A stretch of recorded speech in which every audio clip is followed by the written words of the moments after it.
you done for me lately? It's Coons. What have y'all done for us lately? And if there's no answer, the only thing we owe them.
Hey, good evening. Welcome. And the fellas is all here tonight. We will be discussing inauguration, everything around inauguration. We got Ronald Trump in the house, Chef C, Brother Juan, Brother Negro, and myself. We just going, we're going to always give our esteemed guest, Ronald Trump, the floor first. Thank you. I told you we were going to win. We won big. We had a great day today. This is a golden beginning of a new country, a new century for American people. We will not be held back by purple, the deep state. We're going to clean the swamp. Everyone's going to know who shot John Kennedy, who shot Bobby Kennedy, who shot Dr. King, and who's bringing all the illegals in the country. We're going to really fix this up. People are going to get jobs. You'll be able to get dozen of eggs for at least $1. Just give me a few days. This guy, Biden, what a disaster. We almost lost our country, but we've got a second chance, so we have to pull together. We need to drain the swamp, close the border. Ice, Ice Baby's going to be my national anthem until we clean this country up of all the thugs and the bad hombres that are destroying this country. Things are going to go right for the first time. And even though you couldn't vote for me, I'm still going to be the greatest president. They stole one, but they couldn't stop this one. I know they sing in the black church, Satan said he had me, but I got away. And so bye, Biden. He's pardoned everybody. In fact, if he'd had some time, he would have dug up Hitler and pardoned him. It's just a disaster. But we're going to move forward. The bad 4 years when you miss me are over. Thank you so much, all the voters. People brave the cold, even the black marching band. I hope you give those guys some fried chicken. I hear they like it. Thank you. Brother Juan J. Johnson, any opening statements on this great inauguration 2025? Man, I think the only opening statement I have is, wow. I just got a wow, man. I mean, I'm still taking it all in. The optics I saw today were just interesting. Look here, I'm just looking for a phenomenal conversation. Yeah, can y'all hear me? Yeah, we can hear you well. Yeah. So that would be my opening statement. Trump won. He's back. Biden's gone. Kamala's out. And now the work begins. So looking forward to it. Chef C, your mic is muted, brother. Peace. Yeah, listen, I look forward to this. And salute to all the brothers, man. It's good to seeing everybody again. Salute to everybody that be rocking with us as well through all the platforms. Glad to be on Let's Talk 2 today, to spearhead and bring us through in the new year with this thing. But, it should be some really good progressive moves done by this administration. I am keeping my eyes on them as far as the deliverables that he promised. And I want to see if he comes through. So we look forward to what this administration can bring. And again, ladies and gentlemen, as we've always said throughout our platforms, especially now, if you see something, say something. Ice, ice, baby, ladies and gentlemen. And also we got Brother Negro and Coke Sharpton there in the shadows. They're here. If either one of the brothers is present. Oh, I'm here. There we go. I'll go first. All I gotta say is wow. I saw the red version of a plantation jubilee. That's what it came across to me. We've seen the blue edition. Now we got the red edition. And especially you top it off on MLK, Doctor and Reverend, or I'll say Reverend and Doctor Martin Luther King's Day. That kind of threw me through a loop personally. That more people were emphatic about that man versus the man who actually died for something that was greater. That was the major concern that I saw, and I hope that we be able to change our heart and our mind and spirits and kind of get a one accord on representing our icons and our people. Definitely. Coke Sharpton, are you there? Yes, sir. Yes, sir. Can I be heard? Yes, you could definitely be heard, brother. Yeah, I'm over here. I got the heat packs on my permanent end right now because my split ends froze trying to do that bullshit protest against Donald Trump. I was the only one that was out there in them streets, and it was 4 degrees outside. My bones is shot up, and nobody showed up. But I have to say this: glory! Chicken wings and collard greens. Glory for the Negroes.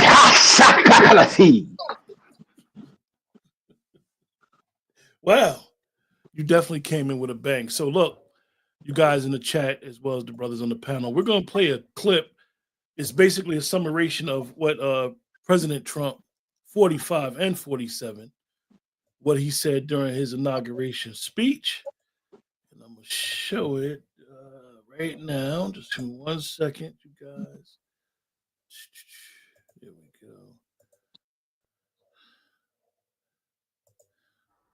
go. Chief Justice Roberts, justices of the United States Supreme Court, President Clinton, President Bush, President Obama, President Biden, Vice President Harris, and my fellow citizens. The golden age of America begins right now.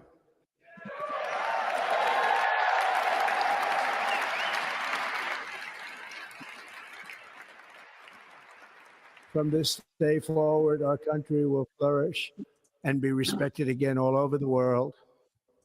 We will be the envy of every nation, and we will not allow ourselves to be taken advantage of any longer. During every single day of the Trump administration, I will very simply put America first.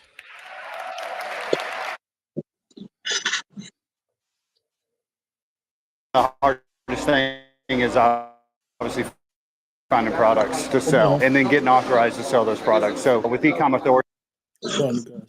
they've been able to do that. We're going to set you up on Walmart. We're going to pick out your inventory so that you get.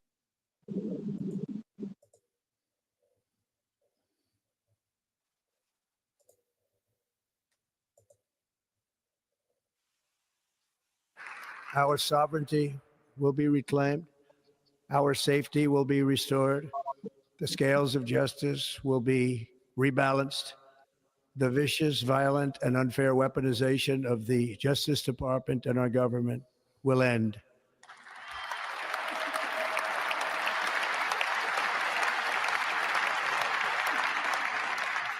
And our top priority will be to create a nation that is proud, prosperous, and free.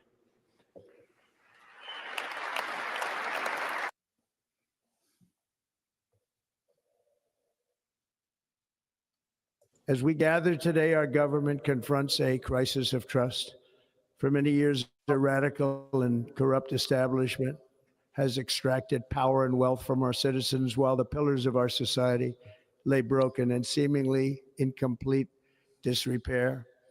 We now have a government that cannot manage even a simple crisis at home, while at the same time stumbling into a continuing catalog of catastrophic events abroad.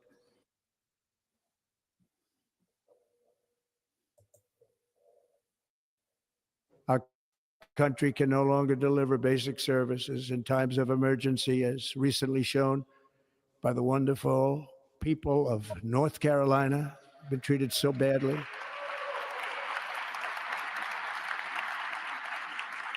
And other states who are still suffering from a hurricane that took place many months ago. Or more recently, Los Angeles, where we're watching fires still tragically burn from weeks ago without even a token of defense. They're raging through the houses and communities, even affecting some of the wealthiest and most powerful individuals in our country, some of whom are sitting here right now. They don't have a home any longer. That's interesting. But we can't let this happen. My recent election is a mandate to completely and totally reverse a horrible betrayal and all of these many betrayals that have taken place, and to give the people back their faith, their wealth, their democracy, and indeed their freedom. From this moment on, America's decline is over.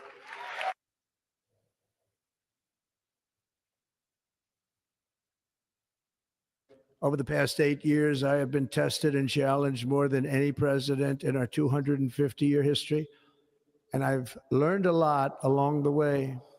The journey to reclaim our republic has not been an easy one, that I can tell you.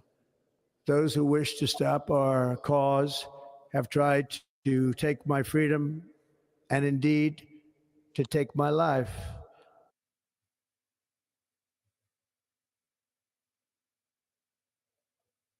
Over the past 8 years, I have been tested and challenged more than any president in our 250-year history, and I've learned a lot. So you guys, that's some of the gist of what President Trump said. As well as he says something else, I want to show you guys, and I know that our esteemed panelists, we definitely have some thoughts on that. But this is something interesting, and it speaks specifically to us.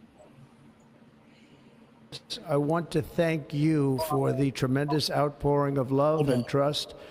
In Hispanic communities, I want to thank you for the tremendous outpouring of love and trust that you have shown me with your vote.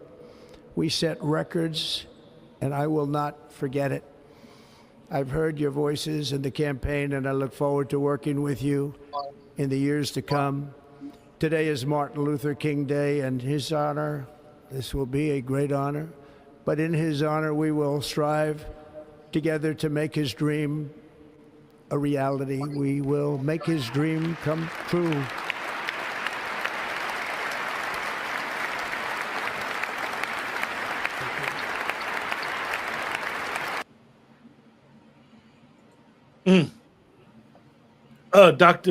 Excuse me.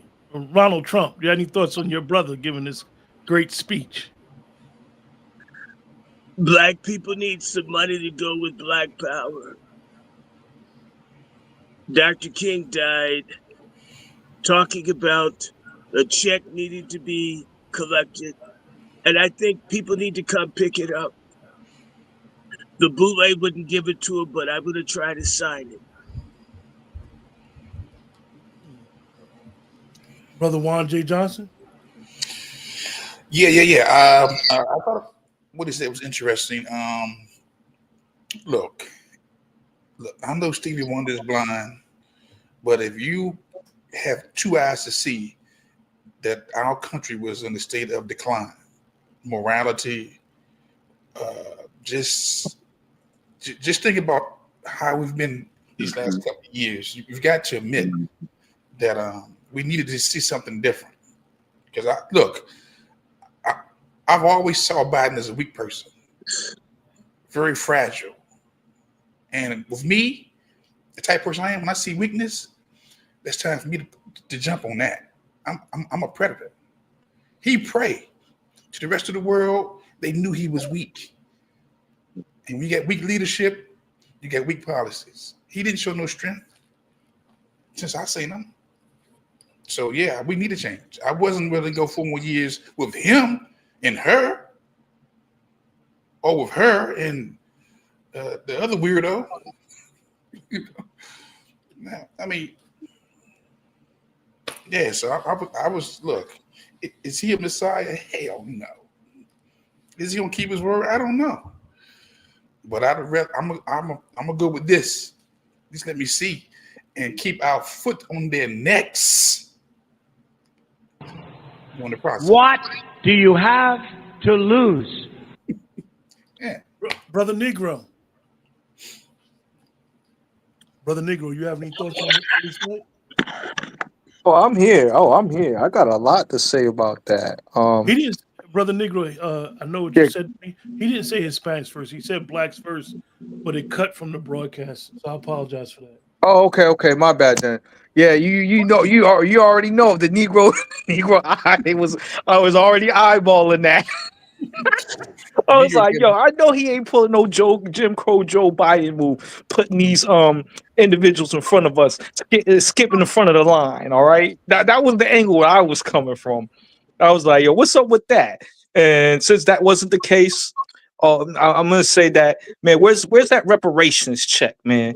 He having it on MLK, mentioning MLK. He was saying to pick up a check. He don't use that. Don't use our civil rights icons and don't deliver no damn tangibles to the Negroes. That's where I'm kind of at with it. And the reason why I was just like, really, is that how he's moving? But and then it just feels like the reverse side of when Joe Biden said, "I got your back, black folks." It's kind of like that. Just that he didn't say "I got your back" with the thumbs up. It was just kind of implied in a weird way. So I am side eyeing him. Reverend Coke Sharpton, esteemed one. Do you have yes, sir. Do you have? Well, what I like about this, I'd actually want to touch on the what happened right before, if you don't mind, this speech, just so we make sure we add that to it. That was one of the shortest inaugurations I ever saw in my life. To the point where Trump said, "I ain't even got no time to put my hand on the Bible. I need to get going on this one right here." Vance sat up there with getting inaugurated for about 3 minutes. And Trump got up there. I blinked and I missed half of his swearing ceremony. That man, he had this look on his face before he got on that mic. What we looking at right now, he was scanning the room, basically like, which one of you is out to kill me? And the way he was scanning that room, it was like he was thinking, every one of you is out to kill me. He had this look in his eye before he got on that podium. So it's just the determination that I see in his eye, and also Yeah, I think he got a little bit of a shorter fuse than he. We don't see, a lot of people don't understand. We don't have the same man we had in 2016. A lot of people are trying to vote this man in, thinking is all we got. We want to go back to what it was, but what people need to understand is there's no going back. Yeah, yeah, I see you, Juan, brother Juan. Can you touch on that for a little bit, man? I just wanted to make sure we added those little bits that happened right before he got up on this, if you don't mind. Yeah, we can't go back because again, we're in a whole different era, a whole different time. I'm looking for some hard times now because the damage that must be fixed. Ain't no going back. Back to what? Man, some folks gonna have to feel the pain. A lot of folks are gonna feel the pain. What pain? Some of these special programs, they gotta go. You know, the welfares, they go, look, man, I see some pain coming. I see a lot of suffering coming for a whole lot of people. Hey, brother, real quick, brother Juan. Hey, shout out to Kamala Debbie Harris right now for monitoring. There is no going back. I actually supported that phrase, but she left out one important part. She left out one part, and that part was you're not going forward. Hey, brother Juan, before I go to Chef C and then myself, let me ask you a question in reference to some dark days. Do you think it's dark days or do you think it's an opportunity? Both. Because you can extract some goodness out of dark days. In the dark days are times when you know what, how do I get that bag? It's dark days for Latinos or for all those who are illegal. That's a dark day for you. But it's a bag day for us. For those who, gonna make them phone calls. Those who's going to, you know what, look, get that bag. So it's a bag day for us, bro. For those who are in these welfare programs, it's a bad day for you. It's a bad day for you. Do you think, let me ask you, Brother Juan, before me and Chef C talk, do you think today has marked the end in the death of DEI and identity politics? Absolutely. Yeah, it needs to be gone immediately. We've seen the results of DEI. Don't ask me to ignore what I've seen. From the highest levels of the government to the lowest levels. Brother Juan, I have to let Dr. Short has entered the building. Ronald Trump has left. Dr. Short, I'm asking you that question. Is it the death of DEI and all this identity politics? The DEI, this is basically the funeral. I mean, DEI got burnt up out in California. Good point. There are a couple of women of color, if I could put it that way, between Kamala Harris, Letitia James, Fannie Willis. There've been a cast of stupid ass women in the NABJ. There've been a large number of dumbass women, mostly black, that have shot themselves in the pussy. And, it's the greatest thing since sliced bread, Pringles potato chips, the silicone chip, the telephone. But if it's not with some kind of order or context, it's annoying. Any pimp will tell you so. Karen Bass, who I've been talking badly about for years, and a lot of people don't know, Karen Bass is one of the most evil Black women to ever hold any kind of a public office. To show you how wicked this woman is, she helped and did whatever she could to expand the eugenics programs. Like, for example, you have an office on population for people in this country and for people abroad. But in particular, abroad, they send defective and unsafe and sterilizing medications and things to Africa, the Caribbean, and other places. Even when they don't work here or they mess up women here, they're sent overseas. Karen Bass thought that was great. Mm. Remember Plan B and how it got withdrawn?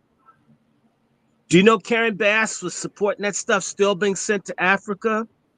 Jessica, she could only kick out one baby for the taco she was married to. Doesn't mean you have the right to want to sterilize all the other black women in the world. Mm. That mannish looking thug is a eugenicist and a communist. These people are absolutely crazy on this feminism and all this other stuff. I mean, you want to kill live babies, and you say it's her body. Even when the baby comes out, they still get to kill the baby. It's her body. Isn't that murder? In fact, if a man hits a child that's a teenager out of control, you're ready to take him off to jail. But a woman that wants to kill a baby that survives an abortion is a superhero. This is the logic of these people.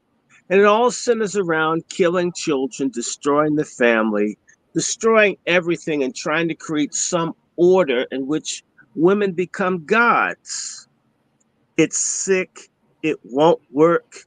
And if you're God, you shouldn't need a tampon box in your restroom. What do you have to lose? Well, Chef C. Big- Listen, let me say this, gentlemen. Shout out to shout out to Obama's wife for not showing up. You know, uh, they were taking. Shout out to Trump though. He was taking so many jabs, and we saw Kamala Harris having a hissy fit. Biden damn near losing his mind in the front seat. Having all types of tantrums. Let me tell you something. I was just trying to look for Michelle. I was looking for Michelle Obama to show me what that they go low, we go high shit looks like. Yeah. When when Trump was laying the hammer down, talking crazy about the failures of this past administration, sister girl, what? She couldn't take the heat. She couldn't sit there and take it. So she just said, I can't even be in the building. I'm not even going to put myself through it. But brother, she's a giver, not a receiver anyway. Right. So sister girl said, listen, I know Trump's going to go low, but in this moment, I can't go high. So I'm not even going to show up. So she left the building and never even went there. But on the flip side of it, ladies and gentlemen, I will say this. For the last several terms, we watched these administrations invoke the name of our brother MLK. Okay? And for me, I don't like the siphoning of energy off of his carcass. I don't like it. It's honestly, for me, it's offensive. Because again, they bring up all of the "I have a dream" shit and all of this stuff. Well, here's the fact of the matter. Our brother MLK, if you're gonna put some respect on him, talk about one of his later speeches when he actually got to a place where he saw shit wasn't where it needed to be, like the other America. If you're gonna put respect on Martin Luther King, you go to that speech, not "I Have a Dream," that was co-written by 2 Jews and 1 melanated dude. It wasn't even MLK's speech, that "I Have a Dream," that they keep bringing up all the freaking time. So for me, as a guy looking on the outside in, these inaugurations become somewhat of a ritual as opposed to the ushering of a new progressive administration. I'm a So it's land. like a political freak off. Exactly, sir. Exactly. And the baby oil is the garbage that we all listen to. One of the things that I could say that I got from his speech is one of the first executive orders that he said he will sign is the censorship of American citizens. For those of us that don't really understand, ever since 9/11, ever since the Patriot Act, they have authority to spy on all of us, all of his citizens. And this has to stop. I don't know if it's going to stop. I'm hopeful it's going to stop, but I don't but we should be very cognizant of the wording that they're using, any political figure when they talk about censoring us, spying on us, because we run the government. The people are in charge. I am a constitutional American. Anybody who is against the Constitution is an enemy. Even though we know that it wasn't written for us, it's applicable for us today. So I'm very conscious of the wording. Definitely, I didn't listen to some of the thoughts from the pundits after his inauguration speech, but definitely looking at those executive orders is something that we should really look at and be concerned and really understand that there was a boycott today. And a lot of people may have not have realized there was a boycott amongst particularly our black women of blacking out the inauguration. A lot of the black cities in America where the Democratic Party are in charge, what they did is they turned up their Martin Luther King celebrations today because they wanted to use today as a coronation for Kamala Harris, with her being sworn in, and Kajani Jackson, Justice Jackson, as swearing her in as a symbolic thing for people of color.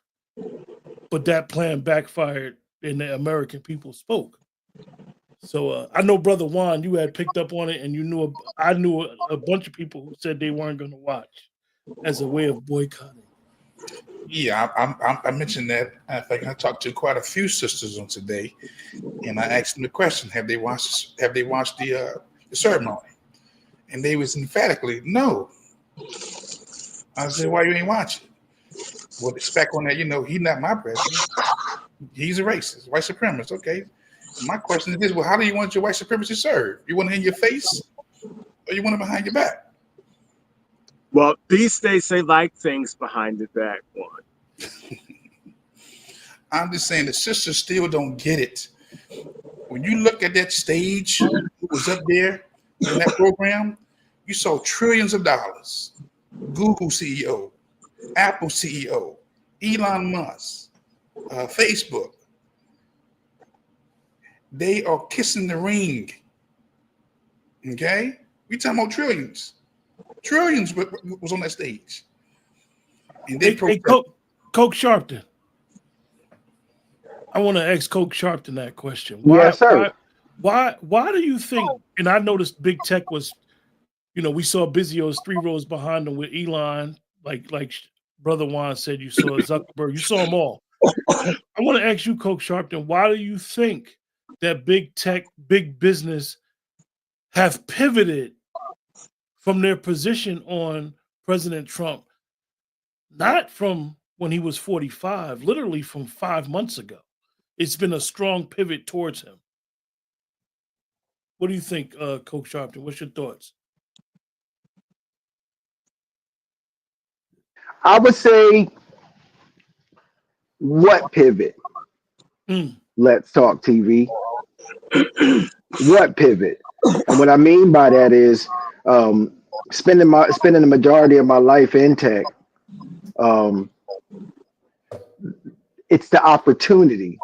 There's 2 different words that come to mind: opportunity versus opportunist.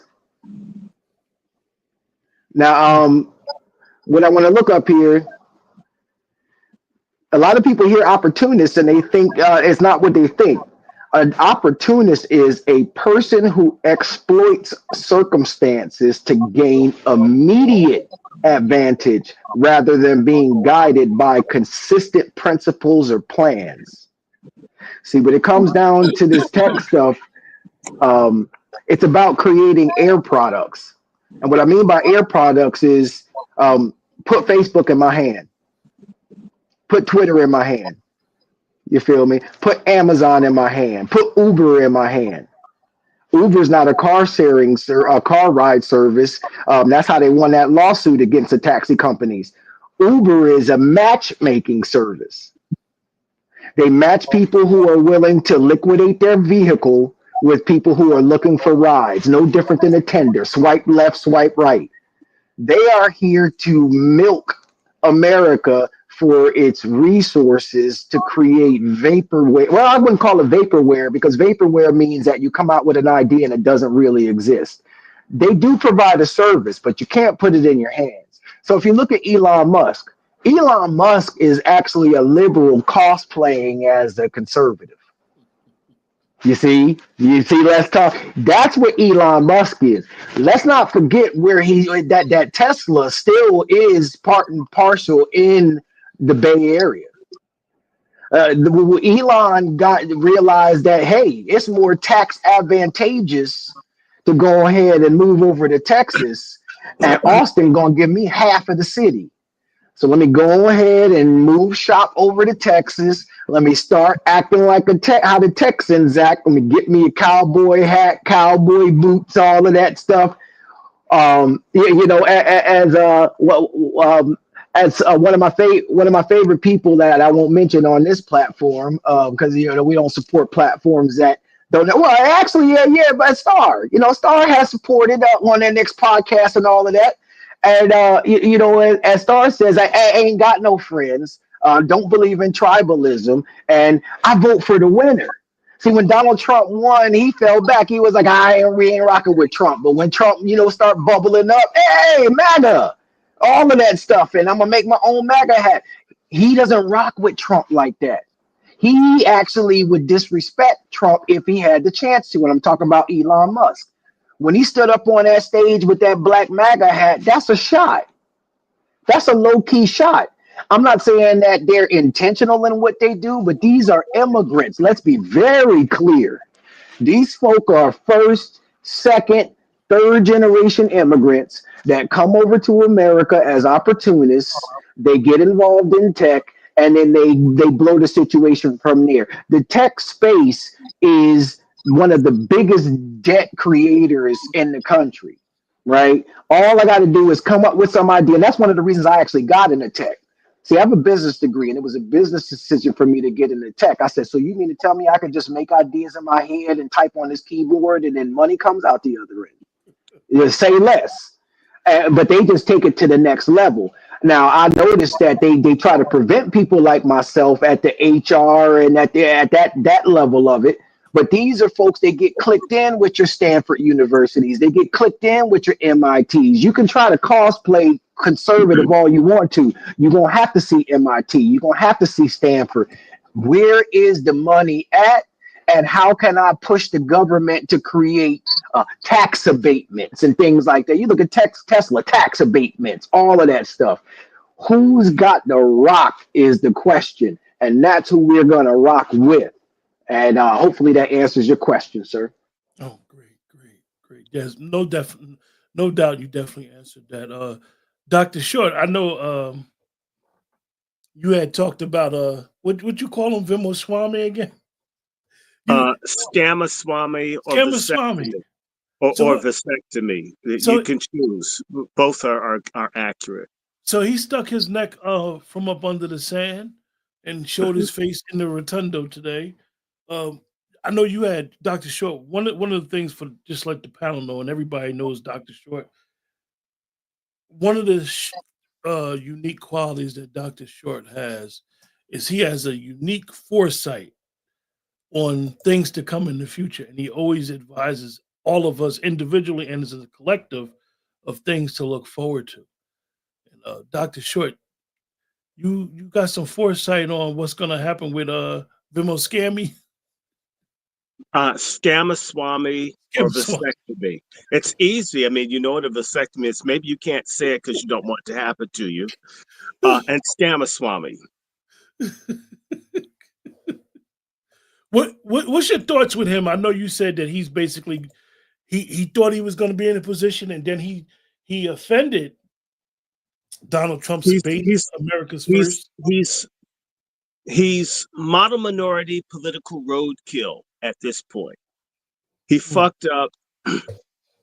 You know, just because these racist people bring over Asians and others to attack we Aboriginal Americans, and again, me being I have to use a term because people don't Indian, African, and white, which is what we are, a blend of these peoples. But we're indigenous to the United States. And there's always been an effort to manage, control, and deal with us. They've always brought various immigration issues against the indigenous population, which is us, right?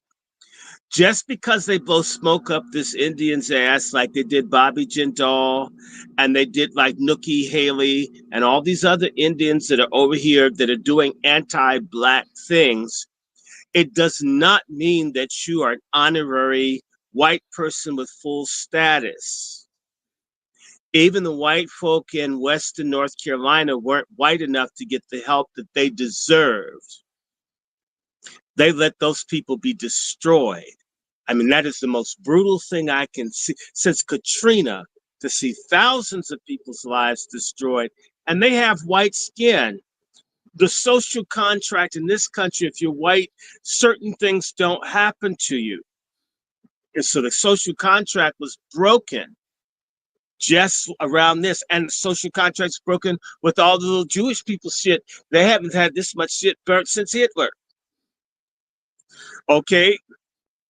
Scamaswamy and these other people have been brought in to deal with us, but they crossed the line the minute that they think that they're going to appropriate white Protestant establishment status. That isn't for him. He's a Hindu and he's a coolie with some money. He shot his mouth off talking trash about white people. He had no right to do it. You don't go anywhere to any country as an immigrant or anybody. You're trying to aspire and be in the public sphere and just trash scores of millions of people and think people are going to like you because you're the melanated person of color party favorite canapé in social circles where people will say, look, we don't hate Black people. Look, we've got Vivek here, or we've got these other people that they're putting on the news and everywhere else. We don't hate people. Look, we brought in people from another country that are almost as, or dark, same colors of people. We don't hate people. This fool has gotten his coolie wake-up call. You are a chutney, curry, tandoori bread eating nigger. What do you have to lose? He's stupid. The difference between Vivek Ramaswamy and I is I can walk into a room and no matter how angry people get with me being there, they can even put me out. I can say my ancestor was governor of Kentucky, vice president of the United States. I can say I have ancestors that were at Massachusetts Bay, ancestors that were at Jamestown. In fact, Jamestown is named for my uncle. Vivek can't say that. You can call me nigger, you could do whatever you want, but the history is I belong here. I'm son of King Charlemagne. I'm grandson of William the Conqueror, and a whole bunch of us are. And they can lie about it, can discriminate about all of it, but deep down they know it's true, which is why they lock their accounts on Ancestry and destroy things and burn things, because we constitute the original American people, and nobody coming in here, no matter how they do it, that includes this Jew, Elon Musk, who's made his money back in Africa off of the enslavement of people through apartheid and everything else and genocide. Even he isn't fully accepted.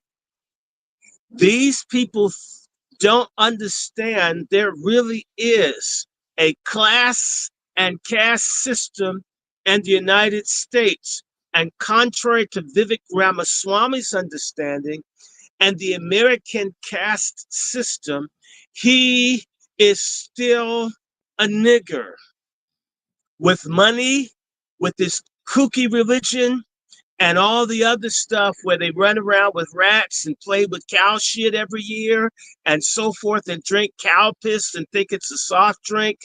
People know this. They don't talk about it because they're simply using people like him to bother people like us. However, the Trump election, much to Scamaswamy's surprise, is its success is in part white America's buyer remorse with all these fucking weird, strange people over here.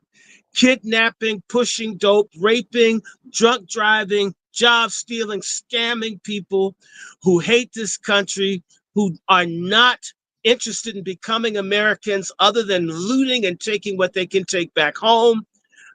They're tired.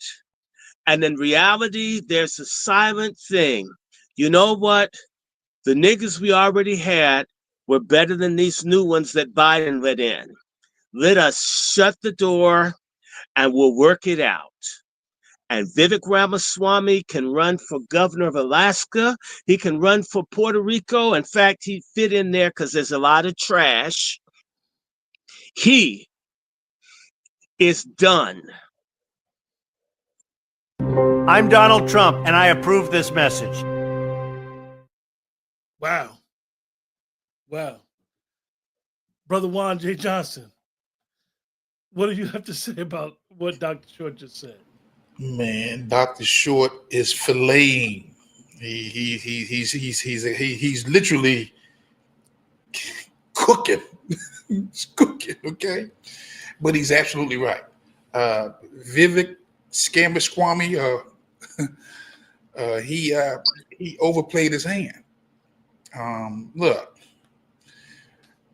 we can talk about white folks because we do it all the time.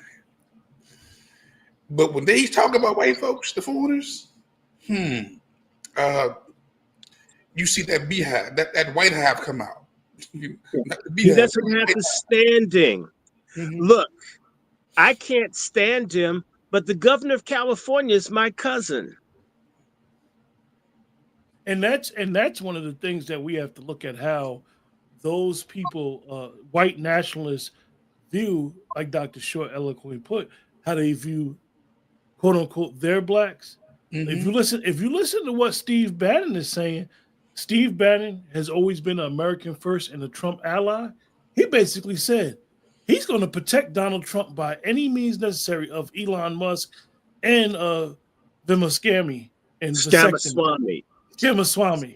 And it's interesting that he's saying this, because I was never one who agreed with a lot of stuff Steve Bannon said. Mm-hmm. But if you listen to what Steve Bannon said, mm-hmm. and what they know, they foresee, is exactly what Dr. Short eloquently put in. And we need to be, it's going to be a bunch of fights for President Trump going on. And we need to be observant of, and we need to support Donald Trump. Part of what I'm angry about is every other group of people learn how to coalesce behind who becomes head of state. This idea of giving Donald Trump the finger for 4 years is disgusting. Dr. Short, let me I me mean, ask you that because the same people that want to give him the finger are the people that want to get DEI. I mean, where the hell you gonna get it from, dummy? You want to get this, you want to get that. The government has the ATM and it prints the money. Why make the person that's over the printing press of the money an enemy? They have Chef, enough sense. They have enough sense to steal condoms out the trash can of athletes that they think are going to make it to the pros, and don't have enough sense to make friends with the person that controls a multi-trillion-dollar economy. That's fucking stupid. hey Chef C, do we have any political capital whatsoever to, and I would say I would never follow the 92% who are saying they'll sit this out for 4 years. Do we have any political capital? Are we in any position to sit this out for 4 Well, years? check this out. And here's the unfortunate nature about it. When you think of what people call white supremacy, unfortunately, they just think of white folks. However, that's not so true. That's not really true. On the flip side of it, there's a companionship, an unlikely companionship. No, it's not like unlikely. Negro empiricism. Hold on. I'm going somewhere. I got you. I got you. I'm actually setting it up for you, brother Short. Listen, ladies and gentlemen, unlikely to the folks that live in La La Land. Let me clarify that. Okay? Now, but that party and that companionship and that partnership is, and I know it's going to get some folks mad, but that is the melanated black woman and the white man. They are your white supremacy. Yeah. Because guess what? When we take a look at, we talk about the voter base, brother Q. Okay, 90 plus women, black women, pork chops, right? Quote unquote. Now they could be these numbers could be made up for all I know. Who knows? But however, these women are still on the plantation, and they're fighting for dear life to stay on the plantation. Okay, not to get off. And they're looking at you every time you come, black man or black woman that's off the plantation, telling them to, hey, come over to this side. It's better over here. But then they look out and they see and they say, hold on, no. No, it's not. It's not better over there. I got all my goodies, giveaways, DEIs, etc. over here. And Master, it really knows how to do rough trade. Hey, Chef C, we know what they call it in the cooking world, where you have what they call domestic cuts and consumer cuts when you're dealing with meat. All right. Come on, Dr. Short, what is the boule putting us in position of? Are they slaughtering us by trying to go ahead. We've already been slaughtered. I think that, they want to send us to a crematorium. Yeah. We're already there. Yeah. When you consider the fact that maybe 50 million to 60 million black people that should have been born that were butchered through abortion, half of us have already been slaughtered. That part. Under the name of women's liberation.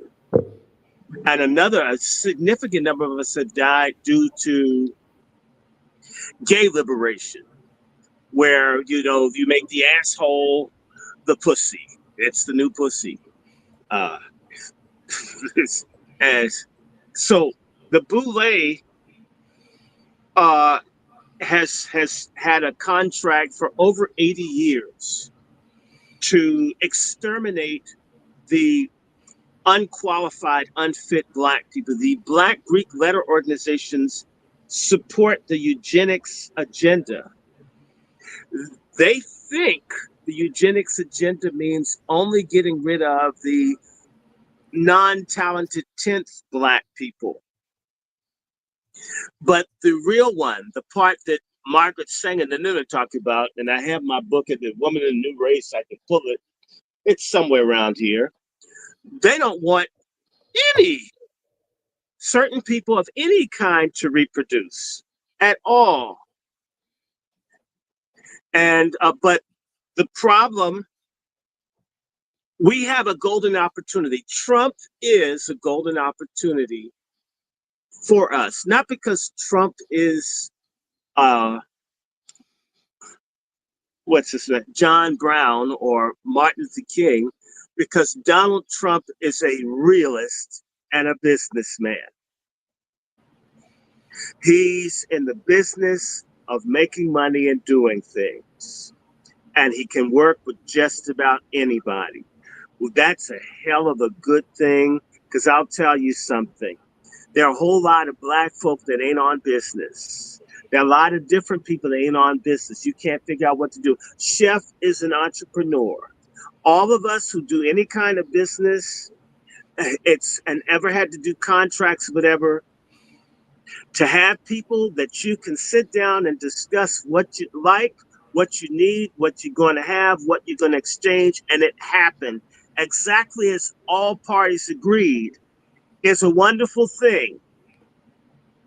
Donald Trump is the first of maybe any president that's trying to do real business, not dirty business like Lyndon Johnson did with that bullshit. Society, great society, but in reality, a realistic society, and where people have an opportunity to do whatever it is that they got to get done to make it. This is what we've got. That's the first time we've got some people talking about literally, you can get some of the stuff that you need to get, and I don't have an issue with you getting it, provided you're not trying to destroy this country. That part. Johnson and them said, we're going to give you something to calm your asses down until we figure out a plan to destroy you. Bingo. This is the first president. I'm Donald Trump, and I approve this message. I don't care who doesn't like me. I don't care. He doesn't want to hurt us. That is unusual. Work with it, make it work for us. There may be people around him that want to hurt us. We have people amongst us who want to hurt us, as Chef C was talking about. We need to use this time that we have this person in power to create a genuine movement for the uplift, restoration, and advancement of our people, where we purge out our traitors and we fortify ourselves from the people outside of our community that hate us. It's going to be a part of life. I don't know. A lot of people have a problem with me using the word nigger. Where I came up, I got called nigger so much, I didn't know it was bad. I learned nigger was bad from television. I mean, you heard it, just everybody called. I couldn't have fought. I would be the world champion in boxing if I had to punch and fight every person that called me nigger growing up. I got used to that. I've learned it. Just that some people are going to say that, and certain people didn't even mean good. Someone says, "Hey, son, who's your nigger friend?" And they didn't mean they hate me. That's how people talk about us. I mean, what am I going to do? Fight this guy's father? I'm like six years on the dance, an Army veteran? Hell no. We have to learn how to deal with adversity. There is some confusion among Black Americans where they confuse racism with adversity. They confuse life's always going to have problems. And people that we call white don't have easy or uncomplicated lives. It's a lie. Dr. Short, could you say what you just said again, please? Black people confuse adversity with racism. Racism exists, and so does adversity. And the same way that there are awful people who are black, who prey on us, who rob and rape and spread disease.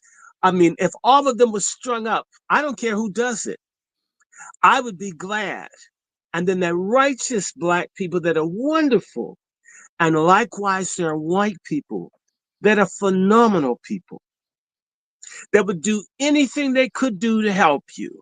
I have met such people. They've helped me when nobody else would. And then I've met white folk who don't care.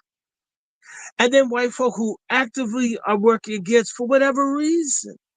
And some of those white people attacking you are actually part black who are trying to make their bones as white people.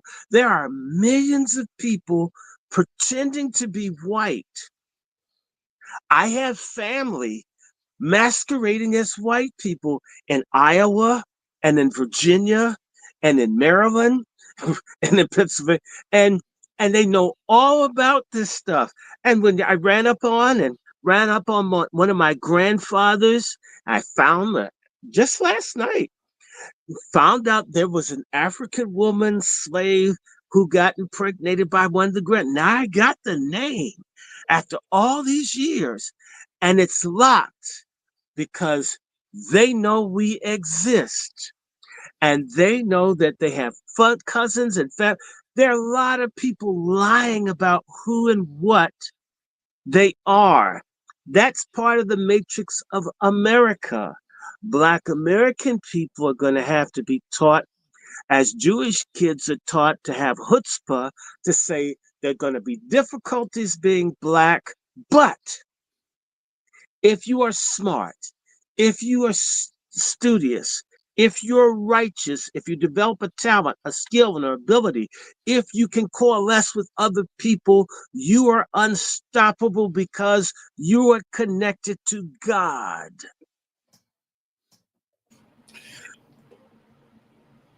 Dr. Short just eloquently gave us what most people have told us and what we've all learned. This is the true definition of staying woke. Staying woke and being able to navigate in this society. The oppressors of generations who have kept you down with myths of opportunity, and we give it back to you. Woke, brother. Hold on, real quick, brother Q. You asked me a specific question, brother Q. You asked me, where is the political capital, if anything, that is left? And I say for everybody that's in their states, it's local. Okay, the political capital, you get involved with your with your local politics there, the mayor office, etc. You can shake some trees, y'all.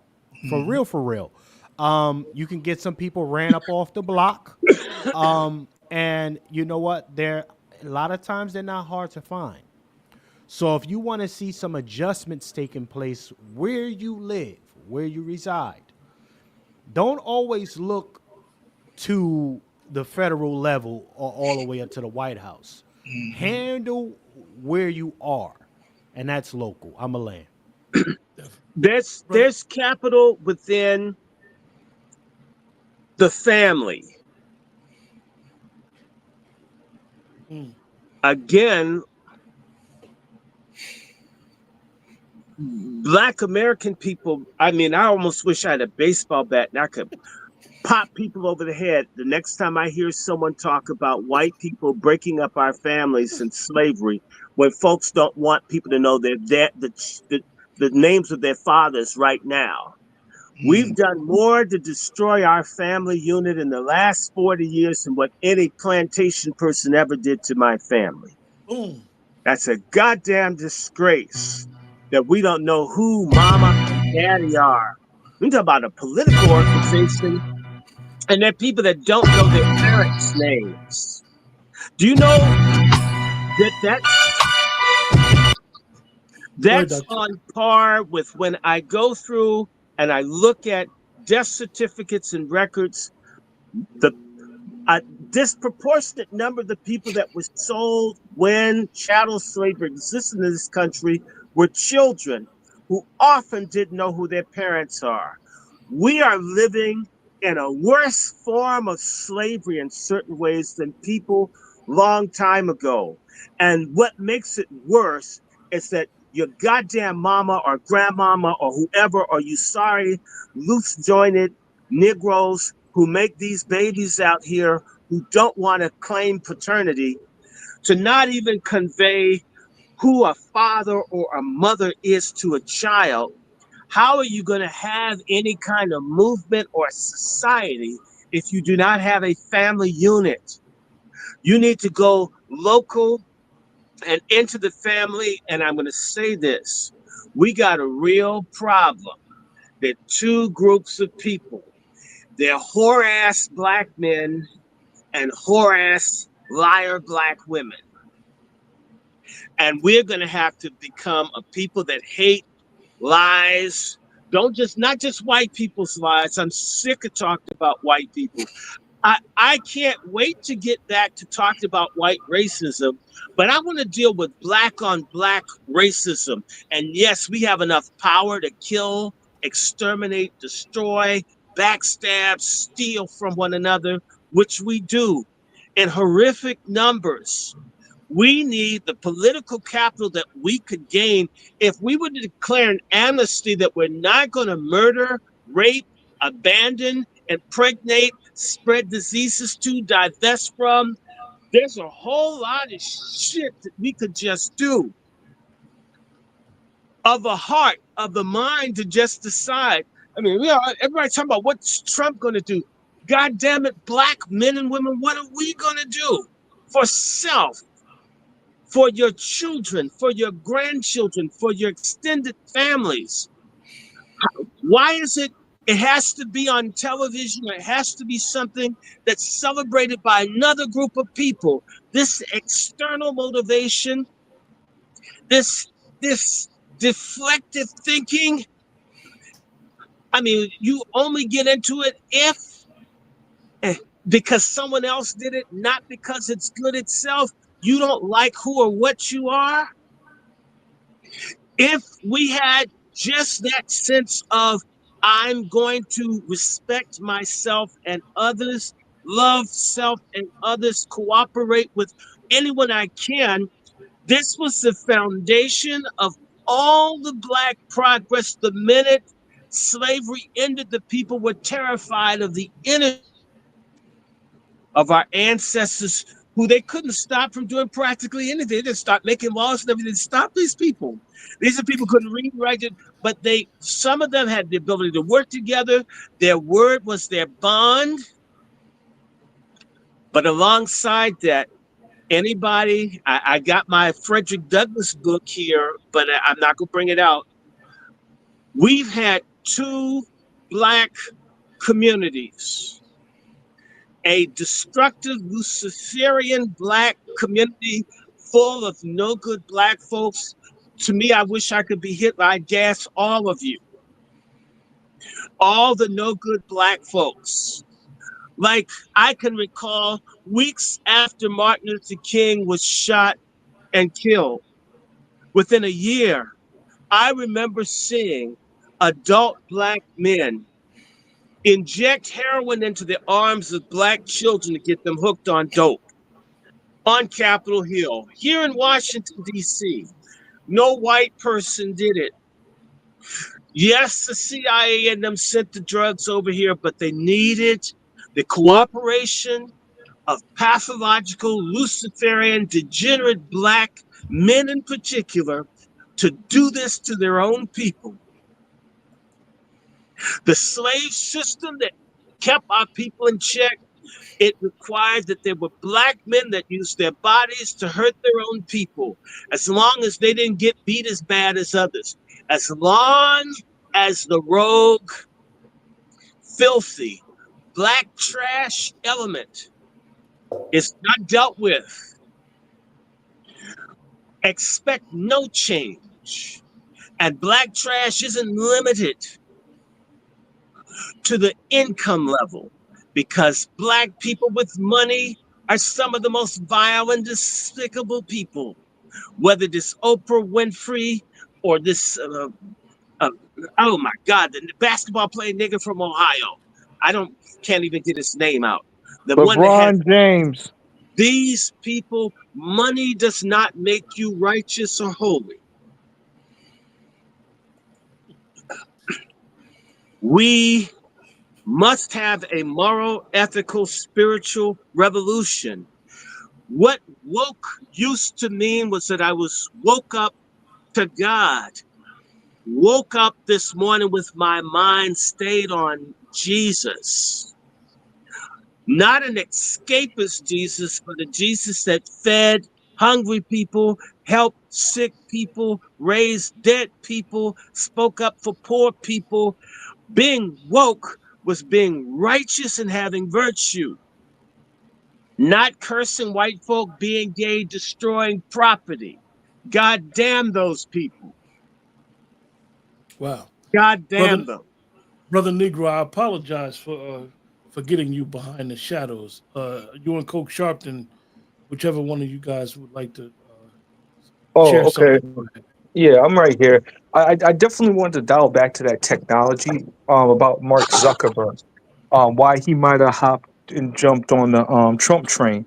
I think wasn't the Democrats bringing his behind in on C-SPAN every 5 seconds for those hearings, and Yes. they were trying to bust him up. I heard that they were trying to make him, calling him a monopoly and all that other stuff that was going on with him with Meta Universe, and you tie in what they call that phone thing that they got. Um, Not WeChat, but the other phone thing that everybody got. Can't think of the TikTok. what? TikTok. No, not TikTok, but the other What's the Chat that? we GPS. yeah, Chat. WhatsApp, What's and that? all What's these. that? He's Okay. connected with some of these entities, and he's been getting a monopoly deal that's going on. While Negro people, Black American folks, we only have one, which is fan base going on here, but yet still the Chinese people, Asian people, however you want to slice it, they got like 50 million platforms from WeChat to Red Paper or wherever they got that new one, and then TikTok. So there's definitely an unfair advantage over here when it comes to social media that I've been observing, that both parties are refusing to call out. Both parties are not willing to make right by the American Negro. You know, I also look at the whole Obama situation where Obama was forking over money hand over foot during his policy, who set this trend with technology to exclude specifically our community. So like this is what they call what do they call it, technological redlining or something like that, or Yeah. social redlining or something Right. like that, where they use these type of forms of technology to box us out. No different from the redlining of homes and houses to devalue us. So yeah, I definitely want to, and thank you for allowing me to circle back on that, because that was something that was I was getting annoyed with Zuckerberg with, and the censorship game is crazy with these guys. They Well, can say can I the tell N you word. guys a personal story? They've jacked up all my Facebook accounts. Do you know the day that they said something about the fact checking, all of a sudden the stuff reappeared? So they just they have they have systematically targeted our community, not even to be able to talk to each other, share information, and they're very much aware of it. That this guy Zuckerberg is the worst white supremacist. I've been saying for years. It's been my sense. I just feel it in my spirit. One day he's going to commit suicide. My feeling is God hates the day. You know, um, we can go to what's it, Red Lobster, chef, if it happens. Coke Because Sharpton. just an awful Yeah, look. and his wife is a major component to that. That Asian wife of his. She has been, and they've been caping for the Asian community even before the hate Asian crime thing or wherever they got over there. So that's just some of the things I've been observing about this technology and how it's been weaponized just in the fashion. Another reason why they were bringing Zuckerberg up there, it was because Or Mother these Sucker, as I yeah, call it. he's an Mother idiot. Sucker. He's allowing these guys to become radical on those type of platforms. Sure he is. And the thing is that he's been called out for it, but there hasn't been any like repercussions for him for the radicalization for the J6ers or when people shoot up these clubs and stuff. Is because when you start peeling back onto their Facebook page and all the stuff that they've been saying, they had this anti-black, anti-Negro perspective that's out there that all these killers, these mass killers have. And that's something that hasn't been really discussed about on major platforms. But I've been watching C-SPAN a little bit, and that was some of the things that they have talked about is the radicalization that's done based off of these false social interactions on these social media web pages Well, that are a brother, problem. this What is what what? that started with Obama as well. That the Department of Homeland Security warned Obama about this, and Obama refused to do anything about it. Um, I'm hoping that this Trump administration, what comes out is the filth of the Obama presidency and the boule, the collusion of the black elite to destroy black people. Let me just say this because most black people don't know this.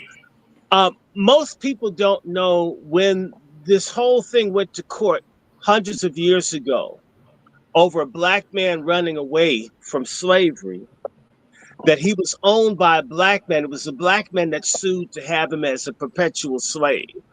It was a black person that created or sued to have perpetual slavery. That was the precedent.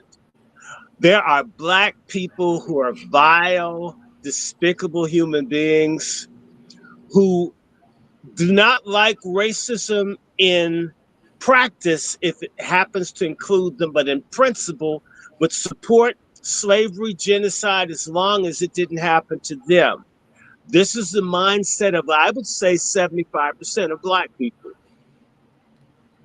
Well, Dr. Short, if I could, yeah, I definitely want to tap in on this one. When it comes down to the situation we're in right now, we're not in a democracy. We're not even in an oligarchy as much as we were before. We're in what we call a technocracy. Okay. And in this technocracy, you have it's the next phase of what happened from, say, the .com boom to all of a sudden Web 2.0, they call it, your Facebooks, your social media platforms and such. And now we're here at the technocracy because what it is that they know how to not only create money out of thin air, they know how to create massive amounts of money out of thin air. Look how long it took for Michael Jordan to become a billionaire. Look how long it took for Michael Jordan to become a billionaire. Look how much sweat it took for Michael Jordan to become a billionaire. They can get that just by raising $100,000 in seed fund money, offering that off for 10% of the company. And now that company's worth $1 million at the snap of a finger. Add a few zeros onto that. And that's where we are. But now, and they started off maybe in the 20 teens. Not started off, but in the 20 teens, if you recall, these early technocrats were sitting in front of Congress, pushing that gavel in the direction that they needed to go. These are the biggest welfare recipients. Let's be very clear about this. Okay. And so if you look at someone like an Elon Musk, he'll be falling under the guise of First Amendment. But what a lot of these people don't realize is they'll stand on, oh, my First Amendment rights, Juan, my Second Amendment rights and such. But what they don't realize is these amendments aren't sentences, they're paragraphs. And a lot of times they don't read the full paragraph. So, for instance, the First Amendment, I always, I was in a space last week and someone said, what makes you think you have the right to ask for reparations? And I said, it's the First Amendment right. And they said, free what? Free speech? And I said, no. See, that's very telling that you're not even of Ellis Island stock. You're of probably like 1980s. You're probably first generation immigrant, because the last sentence of the First Amendment clearly states that any U.S. citizen has the right to address grievances with the United States government, not your poor ass. Okay. But then you have your Elon Musties that sit there and claim free speech, but meanwhile trying to ban, supportive of banning TikTok because it increases the equity of his platform X. So these are fake dollar store general patent patriots that are running around here. And this is to the point earlier where it is actually radicalizing a lot of these people through memes, through the ability of I can say nigger with the hard ER. Guess what? This platform ain't gonna get taken down with me saying nigger with the hard ER. But let me talk about these small hats, and this whole broadcast will get shut down right now. You understand what I'm saying? And so that's where we are here, that these folk are pretending to be Americans, pretending to be patriots, but they're using the money and the funds of technology to further redline. Look at that Trump coin. You understand that one man put $1 million into that Trump coin 48 hours ago at 18 cents, and that coin jumped up to $70. You do the math. Imagine investing $1 million into something that's 18 cents per unit, and now it's 70 some odd dollars. And then they took that money out, and then there's no liquidity now. Right now, the whole entire cryptocurrency blockchain is shut down. Because what happens is they dump their money in, and then Trump, during his dinner, the Republican dinner 2 days ago, that's when they announced this coin with Elon Musk right next to him. That coin shot up. They got their money out. Everybody put their money in because they're the ones who they got out with. It's called the liquidity pool.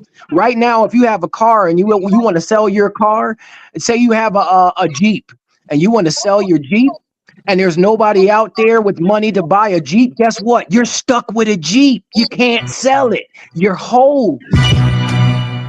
And so now these people are sitting here with these bags. I'm seeing all types of broken TVs, broken chairs, broken computers, all of that stuff.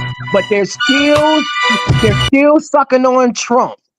As long as Trump's the one that got away with the bag, as long as Elon Musk is the one that got away with the bag, I'm fine getting my pants pulled down with no Vaseline. Let's go on to the Melania coin now. Let's go on to the Barron coin now. Everybody's got a coin. None of it's regulated. There have been more millionaires minted in the past 48 hours of our life that are not us than there has been, I'd say, in the past 5 years. I'm not even trolling y'all when it comes down to it. Now they got the funds. Now they got the resources. Now what are you going to say? Remember, good quote that I hear is, they hate you because you're black, but they can abuse you because you're poor. And when it comes to the poor, that's where these three teeth people sitting up in the trailer park come in, because that's when they say, hey, I'm poor just like you. And it's just like, yeah, but you can cosplay Trump a little bit better than I can. You got a little bit more resources than I do. And and then it's not even a race thing at this point. It's a technocracy, because Elon Musk don't care about middle America, poor white America, Black America. They don't care about it. They're opportunists. They're not even Americans. I'm going to differ with you. He doesn't care about people, but it doesn't mean he doesn't hate Black people. So I disagree with you on that. They don't care about anyone, but they still have hatreds. Never. Absolutely, Dr. Short. Okay, well, yeah. So absolutely, Dr. Short. I never said they didn't come here. They came here off anti-blackness. They came here off anti-blackness. And Scamaswamy hate our guts more than anybody else. That's just a fact. And so, yeah, they do hate us because we're Black. And part of the punishment and hatred is to make certain that Black people remain poor. That is the system his people had in South Africa, and that is the system he'd like to expand and be a part of here. The real issue about this technocracy, whatever you want to call it, what I'm saying isn't what anybody else does, it's what we do. Us, us, us, us, us. The slave in the field, even if his master just beat him or whatever, his song isn't master standing in the need of prayer. It's me. What I've got to get, what I need, what I must do. I'm standing in the need of prayer. What is the action plan? What can people do? All the little Black Wall Street showed that people could coalesce to do for themselves better than what other people did for them, to the point where people were jealous of them. And Wilmington, North Carolina, Tulsa, Oklahoma, East St. Louis, and all the little towns that they flooded and destroyed because people could pull together and do for each other. These things aren't just technology. This is metaphysical. And the gorilla in the room that I'm talking about, as long as there's black on black hatred, black on black wickedness, black on black lawlessness, black on black ignorance, and we're not trying to address fixing up self. If you start to work on what these problems are, the money and other things will come. We think there's a way to get to those things without dealing with their assholes being unwiped. And I disagree. You need to wipe your ass before going to a job interview. You need to brush your teeth. Whatever it is, be optimal with what you have in order to reach to do more. This is what has not been done. This isn't, and I'm not talking about, I look at Black folks, they have great inventions and all, and they can't get investment. There is corruption. We've got these boule groups, these Divine Nine. We've got Black folks super wealthy. I know what it's like to go to someone's house that's a millionaire with a friend. They had this beautiful skincare and all this. They were trying to get these people to invest maybe $25,000 where they could probably make tens of millions. And they couldn't see, not on someone Black. They'll spend $30,000 going on a cruise, but wouldn't invest in their own business with a Black person for $30,000. Our capital is hoarded. It's not fairly distributed. It's not shared. It's done on purpose. It is a moral problem. And I'll just say it. We've become a godless, amoral people amidst all the other garbage that's going on. And are we the only people? No, I've been to Brazil and seen Black Brazilians. All of these communities have this same thing, this absence of law, rule, and order, in particular among the men. Something is morally off with Black men in terms of how they deal with each other. We can pull a gun and kill another Black man we don't even know, and yet a cop can be beating our mama to death and we'll call the police department. This is the problem. Deal with that, and there's no issue dealing with anything else. It is not what's outside, it's what's inside. And this is another reason why we have this very fucked up institution called the Black Church that is full of some of the nastiest, vilest grifters that are stupid, that have kept our people backwards. They have gained more and more influence, and they have crushed our forward momentum because, when you go to McDonald's, you get hamburgers and fries, right? Seems like if I go to a church, I learn about holiness, community, family, unity, but you get bullshit and deviance. The Black house is in complete disorder. We are insane to expect progress and prosperity, but we have the sorry ass state of affairs. It demands attention. We are what we're doing, not the person, like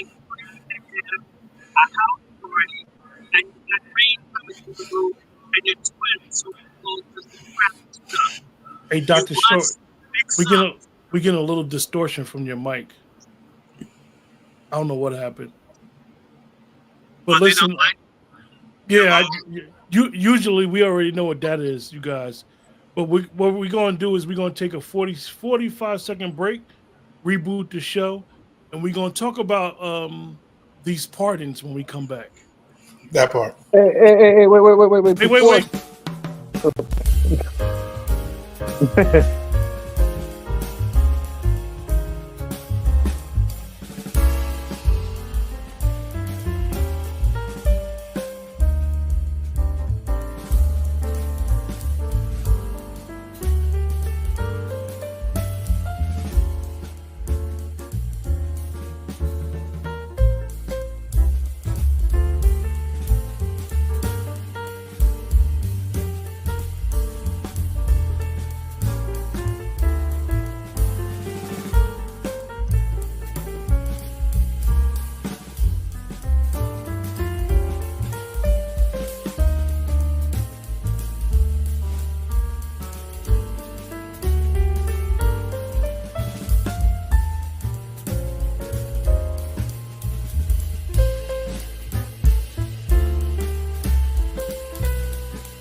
And we're back, you guys. One of the issues I know from what people had said to reset the show is get some distortion from somewhere.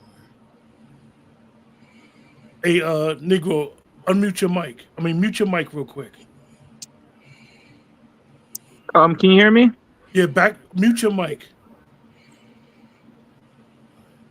Yeah, but one of the things that we want to discuss, Chef C, unmute your mic real quick, is we want to discuss some of these pardons. Some of these pardons. I know a lot of people may have been proud that President Biden pardoned Marcus Mosiah Garvey. For those that don't know, what these type of pardons mean. Definitely when someone is dead. President Trump last presidency, he pardoned Jack Johnson, and one of the cases from the Jack Johnson cases, they charged Jack Johnson with what we call the Mann Act, basically taking somebody across state lines. Back then, you couldn't marry a white woman, so he had took a white woman across state lines. So he literally had the Mann Act was made because of Jack Johnson. But here's a list of the pardons that Biden did in the 25th hour. Chef C, thanks Chef C for sending this to us. He pardoned his family, and these are some of the notables in his family: James Biden, Sarah Jones Biden, Valerie Biden Owens, John T. Owens, Francis Biden, as well as the infamous Dr. Fauci, as well as others, and the general, as well as those who were on the January 6th committee. And one of the things with Trump's attorney general, they asked her, would she go after them once the inauguration was done? She said no.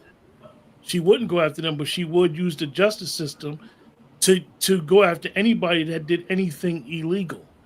So I guess the Biden administration interpreted that as they were going to go after these people, and Biden actually pardoned them for any crimes, whether they committed a crime or not. And one thing about pardons, nobody gets a pardon for not committing a crime.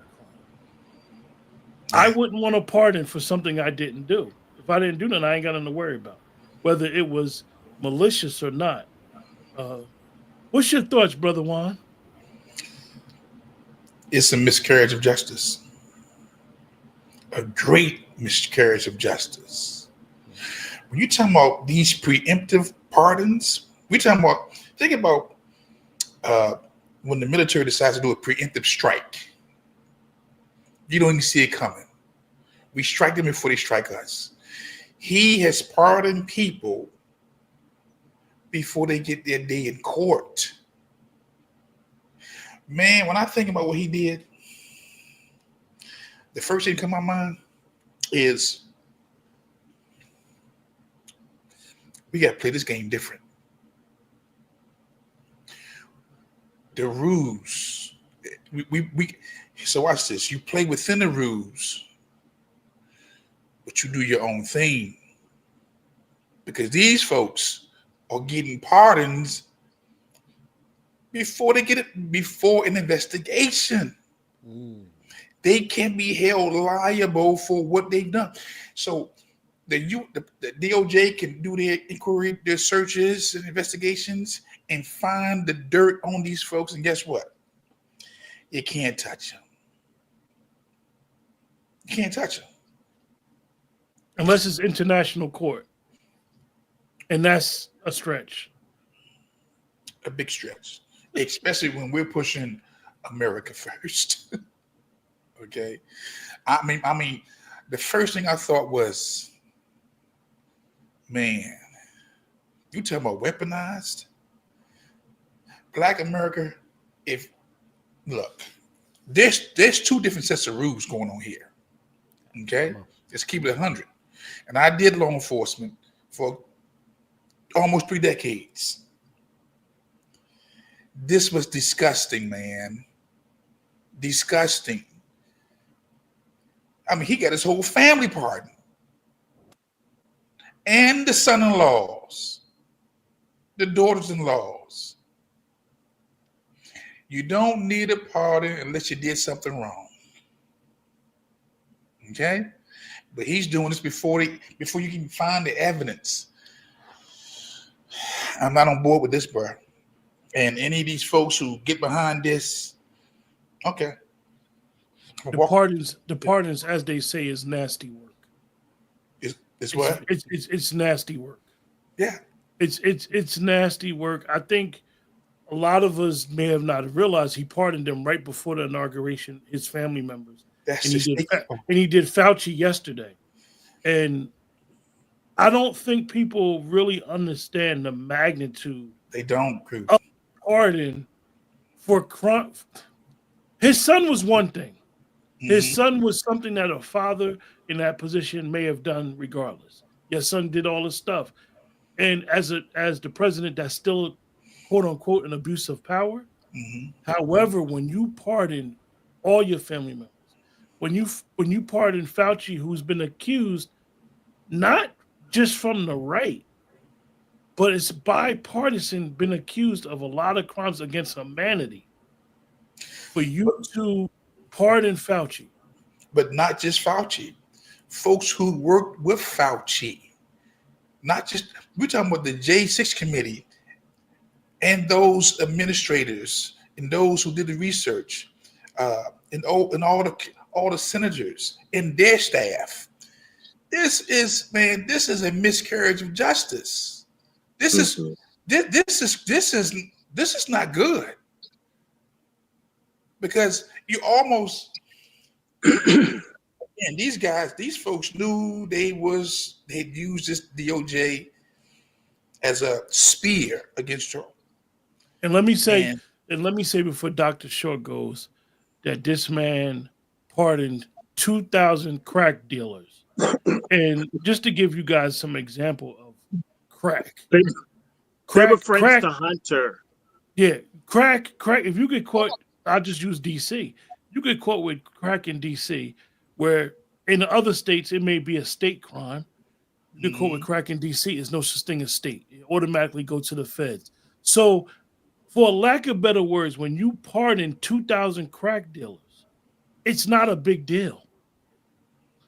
It's a big deal for their families. They got them. They home. They might be B1. They might be us. However, it's not a big deal. Dr. Short, you want to talk about these pardons? Definitely to our buddy Tony Fauci. Well, look, I told y'all Biden was dirty. I told you Biden was nasty. He's vile. He's degenerate. I don't like him. I told you he assaulted me about 20, 22, 20, 23 years ago. He's a racist. He's just the worst person. Just absolutely a terrible human being.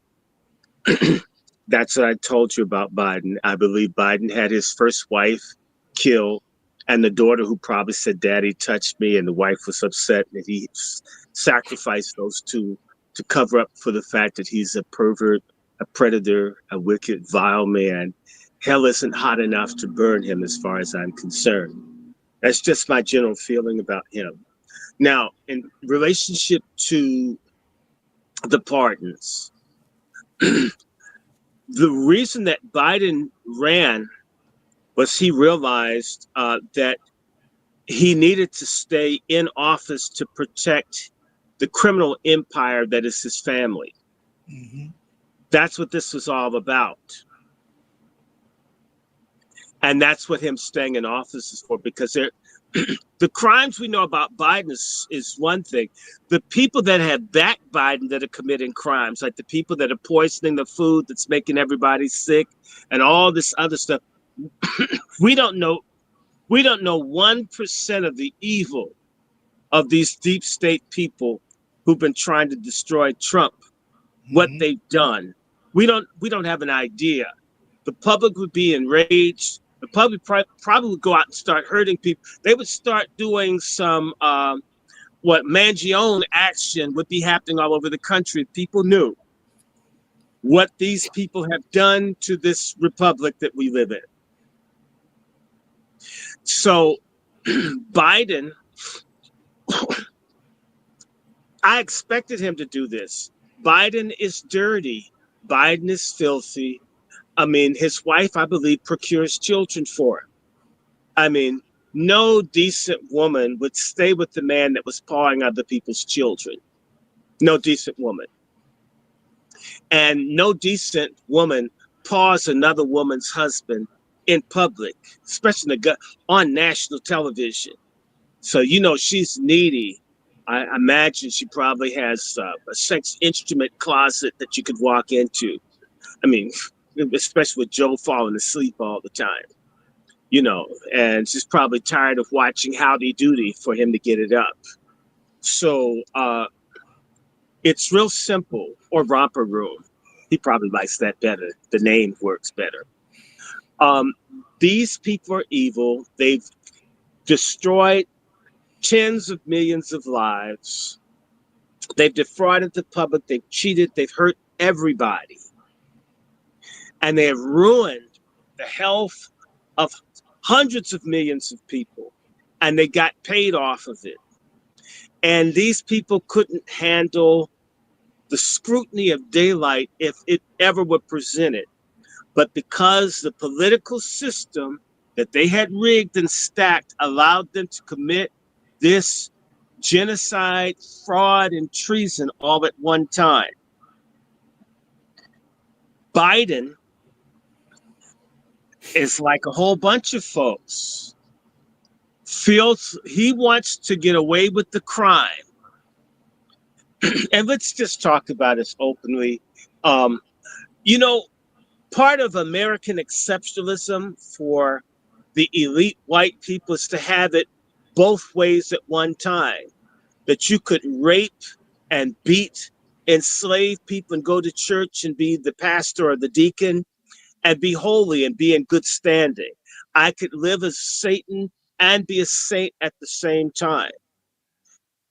What Biden has attempted to do is, although he has been a political, legislative thug and bigot for 50 years, is going to try to have a legacy where he's a consequential president, which he most certainly is not, and have a library and get money.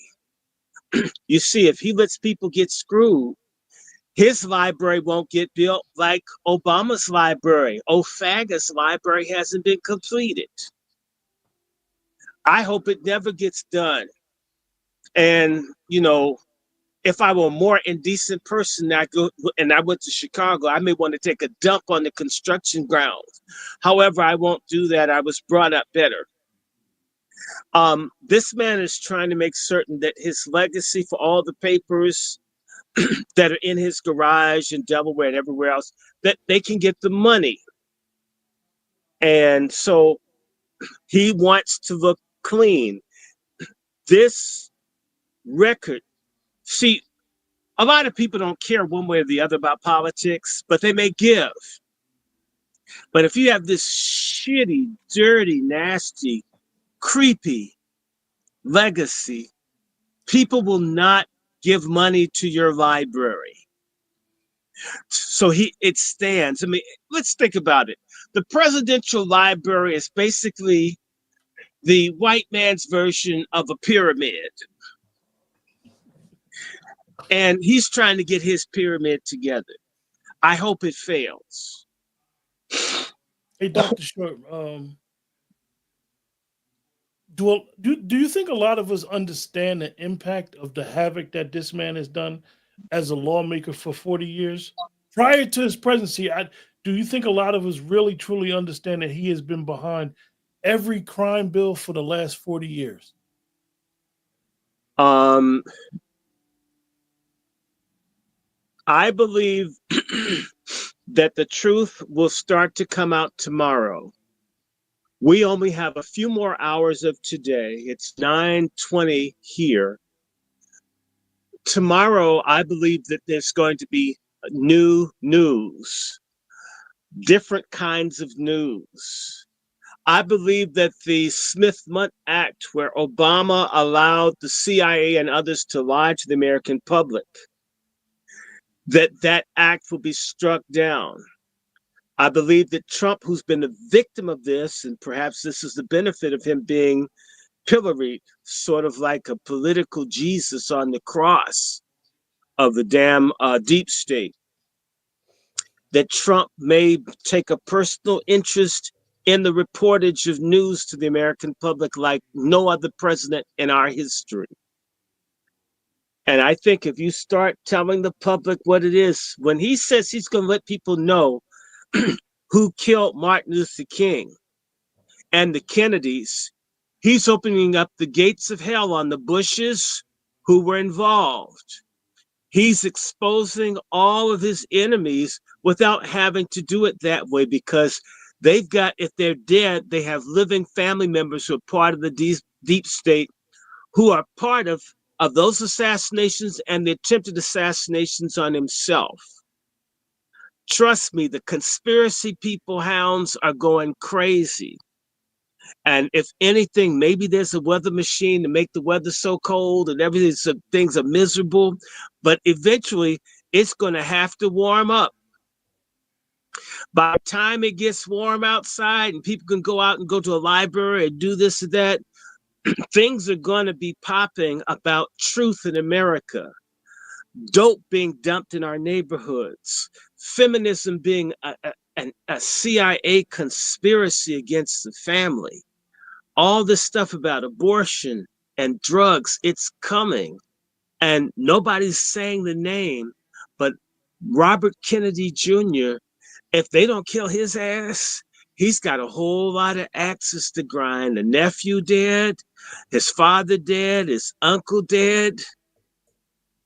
There are a lot of people who are going to be coming out, exposing what's happened. Our country got hijacked by evil, sinister people when they murdered Robert Kennedy, when they murdered him, when they killed his brother, when they killed Dr. King, when they killed Malcolm X, when they killed Medgar Evers, when they killed Fred Hampton, when they killed lots of people have been murdered for this deep state. People are got the ghosts do to talk. Skeletons are going to be coming out of closets like you ain't never seen. Why do you think they worked so hard? And I need to remind everybody that Kash Patel wants to be head of the FBI. Kash Patel wants to release all the information on Weinstein. Kash Patel will have the authority to release the information on Hunter Biden. The Bidens may end up experiencing what they put Trump through, and it won't be Trump's fault. It won't be orchestrated. It will just be a process of releasing information. If you've released the Kennedy and the King, why hold up on Weiner's laptop too? All these predators raping and molesting kids. A lot of people's asses are going to be committing suicide, leaving the gas on, or in their car, getting carbon monoxide. We're going to see a lot of people kill themselves. And, thank God, a lot of people need to die for what they've done to this country. All these people that let this fentanyl come in here, we're talking about hundreds and hundreds of thousands of people that they don't report that die every year from the pharmaceutical companies where people die from opioids, not just fentanyl. People are being slaughtered in this country. People's age, the lifespan has been shortening for all kinds of people. And these people have gotten rich off of it. Doctors and other people who have gotten away. So it's just time. And who cares? To me, that's the least you can do is take yourself out. If you've destroyed all these people, you won't come clean. Please jump off a building. Can I have video rights?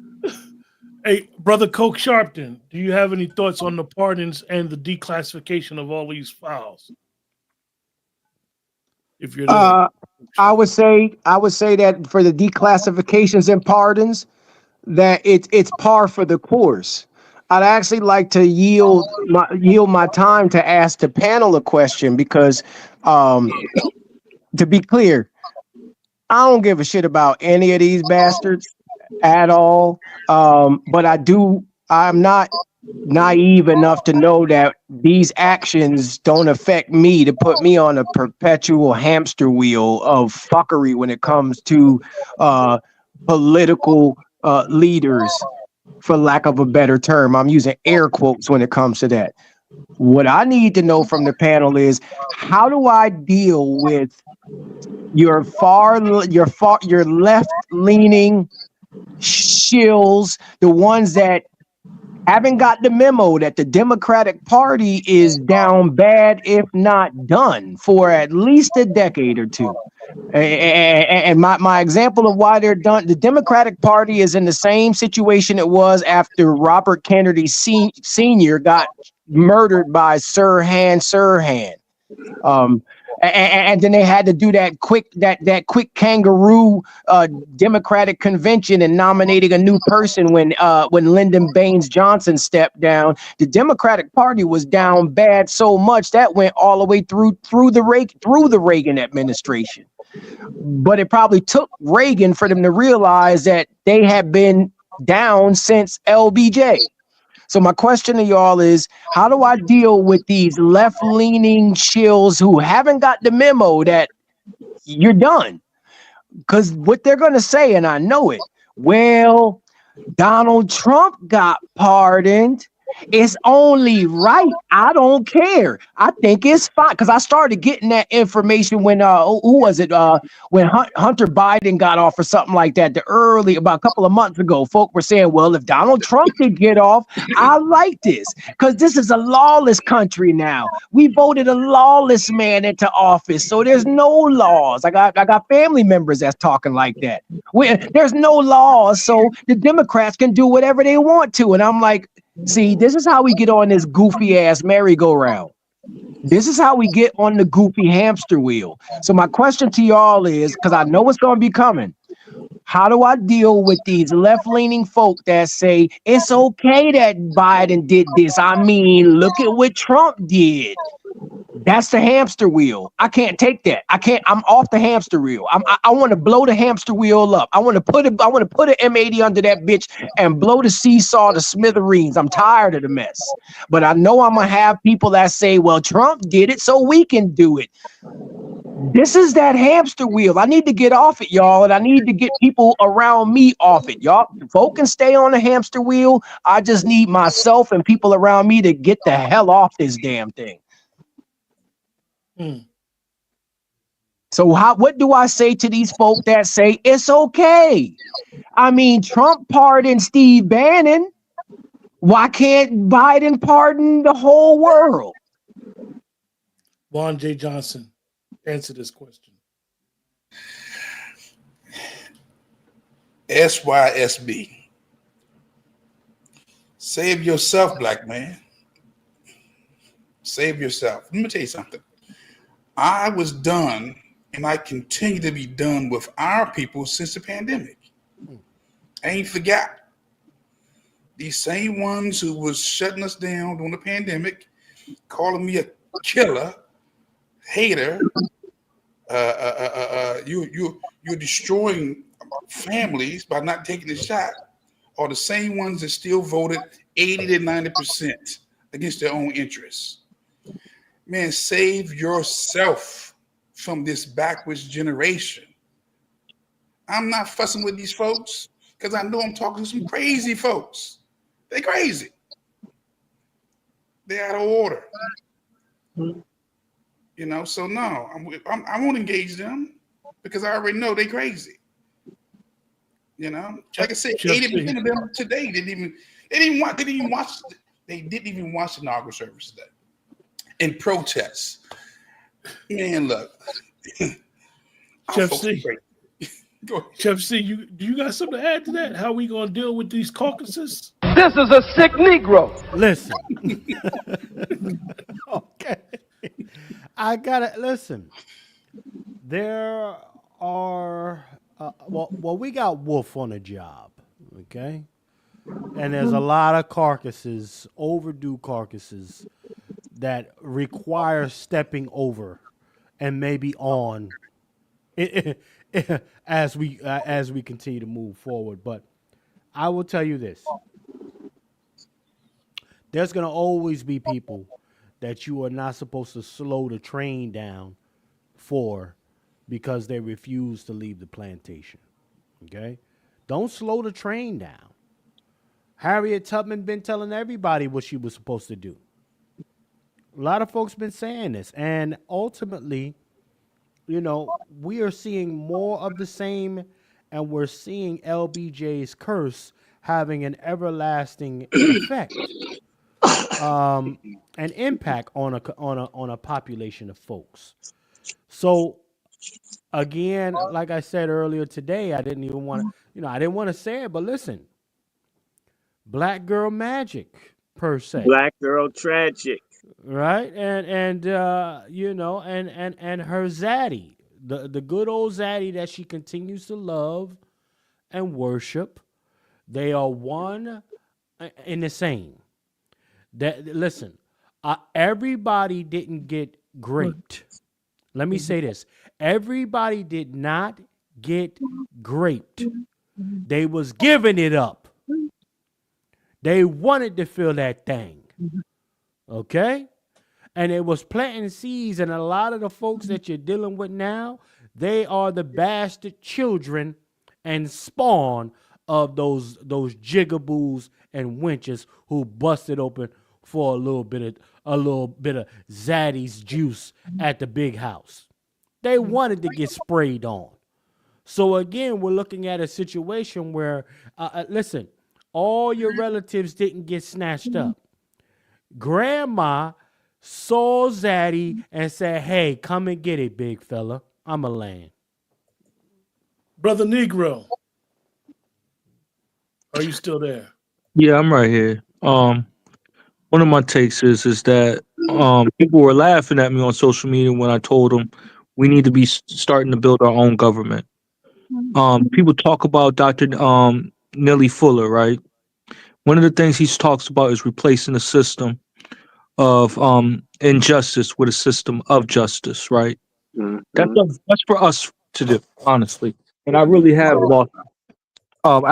lost complete faith in our system. And instead of me crying about it, I definitely see a lot more brothers and sisters want to take my route on that. Actually building our own system, protecting our own land, and just hunker down. Embrace the storm. What's wrong with that, brother? No, The it's American not. Jewish Congress, American Greek Congress, the people who are more secure than we are do this. It is insane that the only time that there's been efforts to have some sort of governing body, one spearheaded by communists, the Negro Sanhedrin that didn't last a year. We've been hijacked as a group of people by enemies, and these enemies are black. Coons are my enemies. The Boule is my enemy.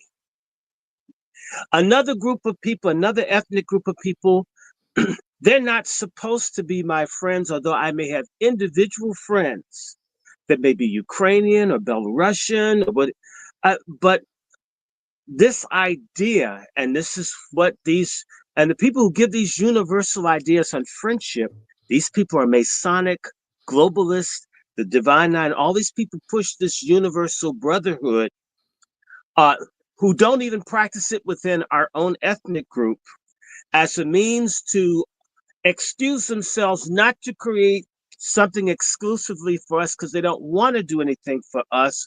They want to get with what other people have. And we make the mistake of saying, you look like me, you talk like me, you're around me, we're on the same page. From here on out, people need to look for ideological purity, similarities, and continuities. And if you and I don't line up, I don't have time for you.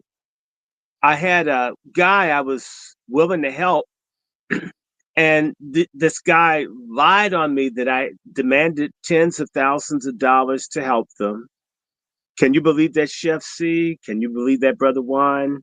Can you believe that, Brother Quentin? That someone, they asked me to help them do something. And I says, well, I need tens of thousands of dollars, Jesse Jackson level, before I can help you. Do you think I said that to someone? Do you?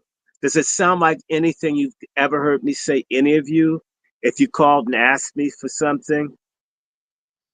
Negro, does it sound like I said, well, I need like $100,000? If you No, ask me. not even a million Okay. years. So this person told a whole bunch of people this lie of what I did to them. And that's okay. But they have a friend.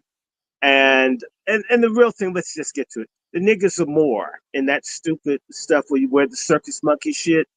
I'm not, no. I'm not going to do it. Okay. And I told the guy, look, the problem wasn't you. The problem was me. I'm a Christian and you're in some cultic thing that has nothing to do with my Bible. I had no business working with you in the first place because we don't line up ideologically, ethically, or morally. And I lowered my standards and dealt with you, and you guys shit on me, which is what you would do when your standards are lower. I'm not mad at you. I forgive you for screwing me. but I'm going to be true to my ideas and principles, and I'm not going to deal with you. And I feel no malice towards you, but your God and my God don't line up. So I'm not with you. This is what must be.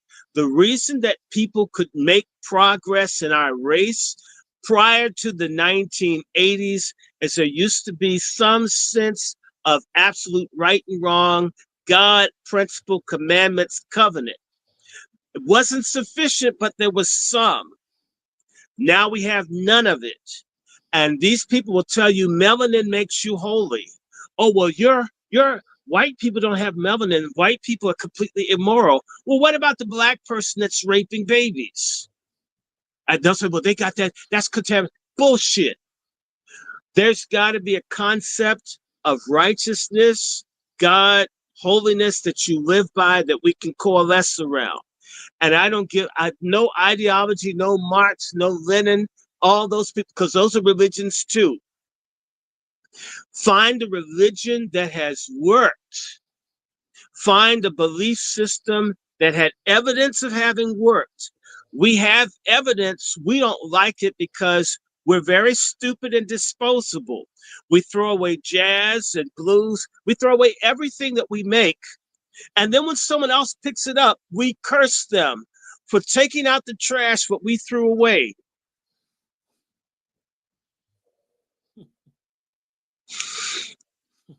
Yeah, I wanted to respond a little bit more about that because I got into it with somebody on a space, right? We were talking about the faiths, right?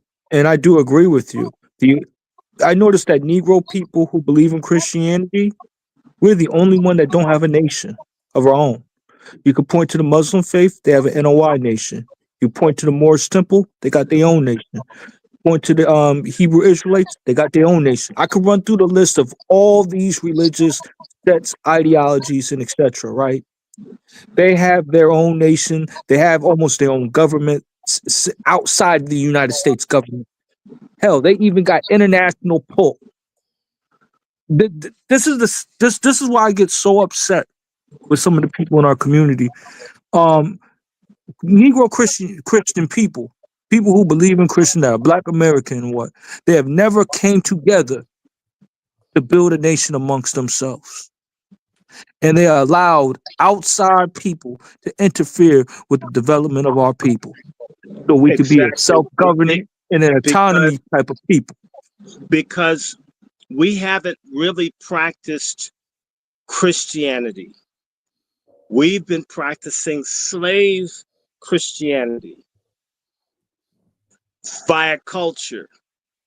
It's two different things. The book and the practice are two different things in our community, which is why you go to a white church, they're going to have a school, they're going to have a hospital, they're going to have all kinds of stuff because they are building something. In fact, the kingdom of God for them isn't just that I can shout or sing or run the aisles, snatch my wig off or break my pumps, but how are you going to eat? Where are you going to live? Who's going to teach your kids? Where are you going to shop? What do you do? Understand that the slave religion was meant to simply give the slave a place to channel out rage and angst so they could go back to doing the work to build up the other people's nation. That is what we have.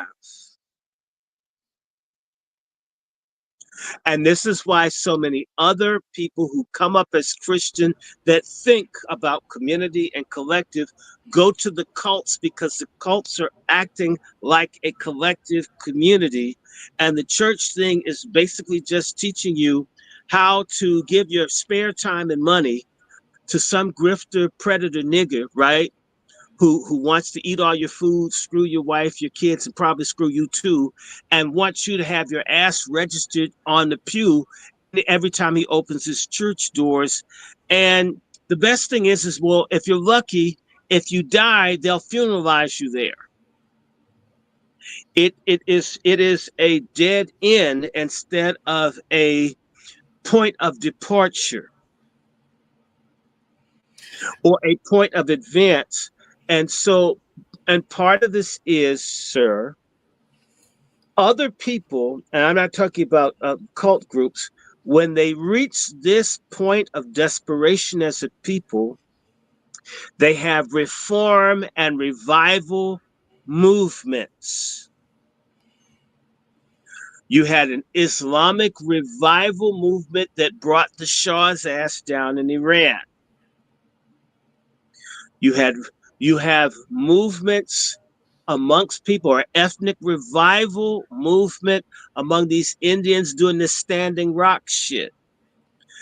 Right now, Black people are so perverse and immoral, and we've been hijacked by the Greek letter people and the Black Masons and the others who are Luciferian. And the Bible says Lucifer scatters the sheep, and our asses are scattered because we have evil, wicked, unprincipled people as leadership, and we suffer as a consequence. Righteous people know how to gather other right-minded people to get things done. So the anger that you feel is legitimate. The rage that you feel is legitimate. Your criticisms are all correct and legitimate. And the answer to that is to find other angry, righteous people that are going to build. We are not going to save everybody. There's too much damage. It's sort of like me. I've had a couple of abscesses and they had to take the tooth out. We can't save it. We cannot save the people that are already dead. We can help people who wish to live. I encourage all Black Americans, if you want an idea, start looking at documentaries about Russian partisans, French resistance. Start looking at what happens when a people get crushed and conquered or betrayed. How do they adopt? If you watch any documentary or movie, you'll find normally the people first, they find a core of people who don't want to suck ass, and they go from there. We have had models in this country. We have the Seminoles in Florida and Georgia. We have the people in the Dismal Swamp in Virginia, North Carolina, of Black people said, we're not going to be slaves. And those are one that will leave their asses behind. I'll take my chances with the water moccasins and the alligators versus picking someone's tobacco and having my mama and all get raped. But that requires, and by the way, the Bible teaches separation. The Boule, the Divine Nine, the Freemasons, the Eastern Star, the Black folks who are obsessed with assimilating, demand amalgamation, forcing themselves on white people. I mean, let white people be. If they don't want you around, leave them alone. What's wrong with what you have?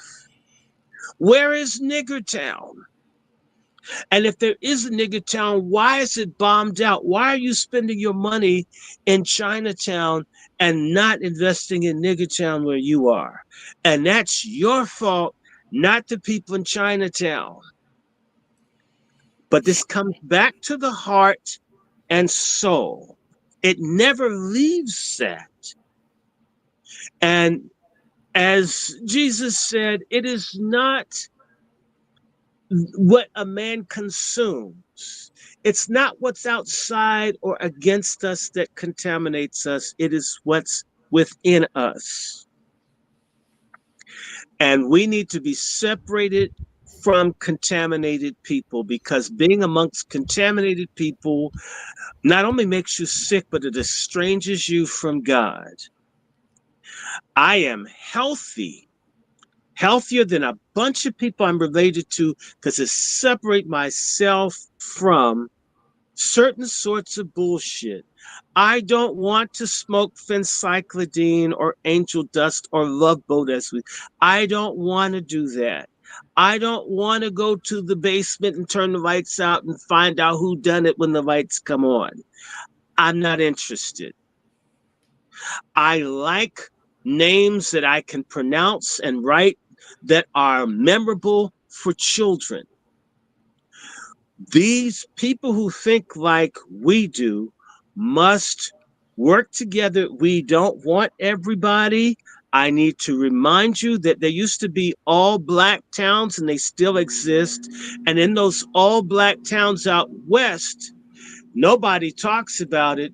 They used to have to hang the niggas that would violate the peace of the community. The reason that those communities were viable is because they would string you up. If you were doing crazy stuff, they would come see you with a bat squad or a gun squad come and get you. It used to be that there would be a group of black men that upheld order and rules. You put your hand on somebody's kids, what he look like, what street he's on. Oh, hey, chef, we got some, and go and deal and beat that person's ass out, run him out of town. What about your house? It's ours now. You fucked up. Get out of here. It said, well, it's my house. It says, move back in, we'll set it on fire. It used to be you did not allow certain things, but once it all became, oh, we're all black. Bullshit. Good black, righteous black, upright black, okay. A vile, no good, filthy, drug pushing, pedophiling. I don't want that shit around me. If a policeman had their knee on the neck of a black predator, I mean, glory be to the Father. Tired of this shit. And with Dr. Short, the thing that I noticed though, when I was in that space, they were upset at me because I told them that I'm not in the business of rocking with other people that's outside my faith group, and they were trying to demonize me over that. Oh, no. And They weren't trying to demonize you. They were demons. yeah, but the craziest And thing so, is, no. Hold on. Let me tell you something, because we yeah, don't do it no more. And you're too young to remember, but Juan and I remember. Juan knows there used to be a point not too long ago in the black community that there were two types of black people. There were black people that were saved and black people that were sinners. And if you were a wicked ass black person, we told you as much. We don't want your sinning ass around us. And it wasn't, you're black, I'm black. So if you want to rape my child, you're okay because we're the same. Fuck that. You're going to hell. I don't even want to be around your wicked ass. And so you separated yourself from the sinful people. They were rejected. When you saw the original movie, The Color Purple, you had the people in the church and you had the sorry ass niggas down in the juke joint. And in reality, there's a separation in our community between those people that want to do what is right and those people that want to go to hell and self-destruct, drink, whore, and they're basically black white supremacists. We have to stop unifying around color and unify around, as Dr. King said, the content of our character.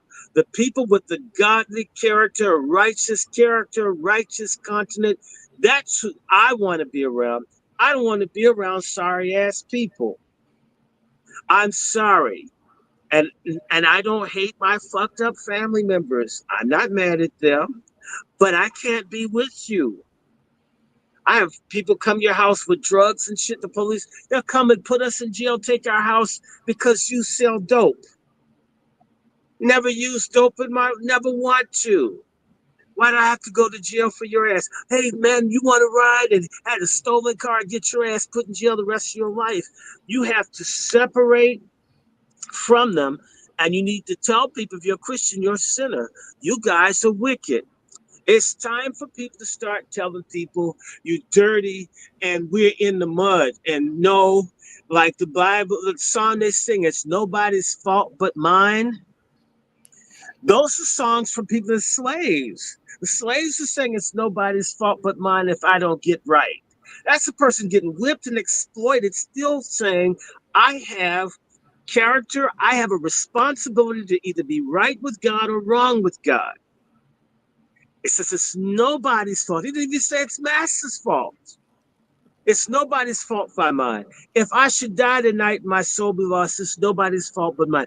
If you're a stupid, black, drug addicted, whorish type person, you're out here, it's nobody's fault but yours if you choose to do this. Especially, there's enough anti-drug information, people trying to be different from that. And I can just say to you, we all know this. We've been around people. If you show up, Brother Juan, anybody, and you're an upright person, they run in your presence. They don't want to be around upright people. Why are we running after the people that are suicidal and hellbound? Let them go. Damn. Brother Juan J. Johnson. And Dr. Short is cooking tonight, man. Look, to my brother Negro, I understand his sentiment. And as much as I want to see us come together, man, our women don't even listen to us. Let me say that again. As much as I want to come together as a people, our women don't even listen to us. So how are you going to have a government when we can't even practice Genesis 18:17 when God told Abraham, should I hide from Abraham the thing I want to do for him, seeing that he should become a great and mighty nation and all the nations of the earth shall be blessed in him? For I know him that he will command his children. I've been telling you before, and I'm going to say this again. We always lead with protect and provide. I'm not doing that no more. I lead with instructions. You can't get my instructions, you can't get my protection. You can't get my instructions, you can't get my provisions. Okay? So we ain't building nothing until we get on the same page. That's right. And as Dr. Short said, look, right, when we came up, either you were saved or you was a sinner. Okay? We all knew who the saved folks was. I was a walking Bible, holiness, apostolic, Pentecostal. You're going to hell. Okay? Yeah, you're going to tell people lost. You're going to hell. Yes, you tell people. and message is lost. Chef C, you have any thoughts? Okay. So I mean, look, I have a few thoughts before Chef C drop his spill. One of the things is that Negro, and you'll acquire this the older you get. And I'm speaking of somebody whose maturation has literally changed within the last 7 or 8 years. I'm not worried about nobody else. I'm being straight up, family or foe. What I'm trying to be and the path that I'm trying to walk, you're going to meet people who are on that same path. Whether I knew them 20 years, 10 years, tomorrow, next week, people that are walking in the right path, the right direction, they're trying to really, really, honestly get true liberation for Black people in this country, they're going to align themselves with each other. Not the coons, not the grifters. The ones who are really trying to get liberation for our people are going to align themselves together, no matter where they come from. So a person you may disagree with today who don't see it through the same lens that you have may be your ally tomorrow if they see it different. So speaking as your brother, focus on you, focus on the path you're walking, and people gonna come in and out your life, man. Y'all know how it goes. We share so much information behind the scenes Yeah. that I'll be at work sometime. I get the group text. I'll be like, man, I didn't know this was going on. And that's enough for me from where I'm at to apply on how I'd have to move. And that's how I look at it. Y'all my green book. Y'all my information. When y'all tell me how to move where I'm at. Let me say this. Let me say this. And I want to be very clear. You guys know what I do for a living. I train people how to kill. Let's keep it 100. Stop the threat means kill. I'm a firearm instructor who teach you how to stop the threat. Okay? I did almost 3 decades as a police officer. All right? And I'm telling you right now, I've trained probably more females than guys. Say this again. I've probably trained more women than males. And the males are the ones who are supposed to be their protectors and providers. Okay? And giving the instructions. Okay? And I can't put behind me what I've seen in these streets. I know the carnage that's going on in our neighborhoods. These are single sisters raising out of control children. Okay? And they grow up moist. Very moist. And disobedient. In our community, we'll take somebody stepping on our sneakers or our Timbs or looking at us funny as a sign of disrespect. Right. When the disrespect comes from the lack of self-accountability. And I want to paraphrase this because most people don't hear me talk like this. We as black men need to grow a set of balls. That part. Mm-hmm. And stop pushing accountability and responsibility off on the next person. Grow a set and let your nuts hang. Or let something hang. We are not going to build nothing until we get in alignment with God. Right. We're trying to build without God. And that's why we got this recklessness going on out here. I mean, look. we have raised a group of people who do not like God. 100. Okay? And they hide it behind quoting a scripture. But they don't like God. Let's keep it 100. Let's keep it 100. But we're trying to build outside of God. It ain't gonna happen. And again, if you don't subscribe to the God, man, woman, child, we don't even have a conversation. What's it talk about? My white Jesus endorses those messages. I'm just saying, man, look. When I saw that $1 trillion, when I saw $1 trillion today at that inaugural, $1 trillion. I saw Google CEO. This is the first Trump. Stupid. Hey, listen, Juan. Yes, sir. Are you sure you only saw $1 trillion? Because Elon Musk is just one rabbit hop away from $1 trillion. So what did you really see? So watch this. But I didn't see us there. I get challenged because I think we were there. We were the entertainment, Brother Juan. We were the damn entertainment. We were the marching band. We were the rappers, but we were not anybody of substance that was on that stage or that was in those seats. To blame for that?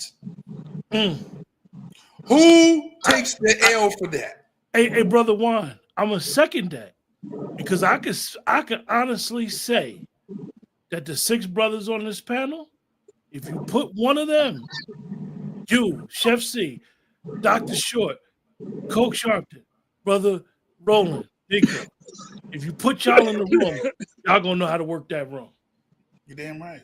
The people that have been representing, and Dr. Short been telling us over and over again, the people that have been quote unquote representing us as a collective has been taking us to the slaughterhouse. We've been the meal that they've been eating. So they could look, as Chef C always says, because they believe white ice is colder. The water is wetter. And they say Black lives don't matter. That's what they are. BDM, Black lives don't matter. That's like they're giving out free meals at Roof Chris. I'm not gonna go because I don't like the way somebody talked to me. This is what these people have told us to do. This is what that blackout did. Oh, don't. But you know what? But you know what? Their people are there. Yeah. It's the same way the little nigger preachers tell you they don't like politics, and yet they meet with all the politicians. They don't want the people in their congregation to have any power or representation.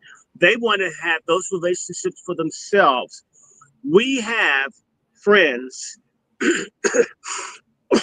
the slave masters of our people today look like us.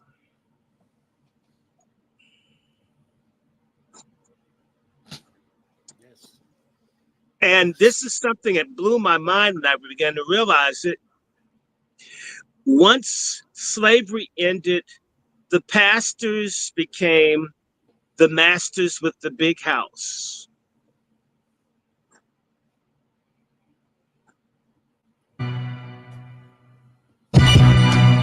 That is the problem.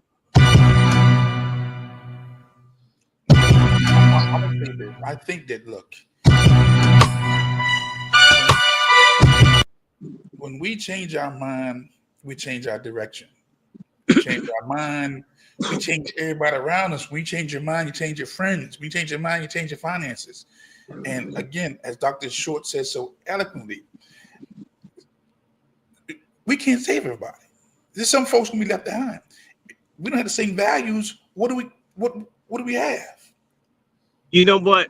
You know, at McDonald's, if some of the fries, if they cook too long, they throw them in the refuse bin. If the burger sits on the thing too long and no one picks it up, they put it in the bin.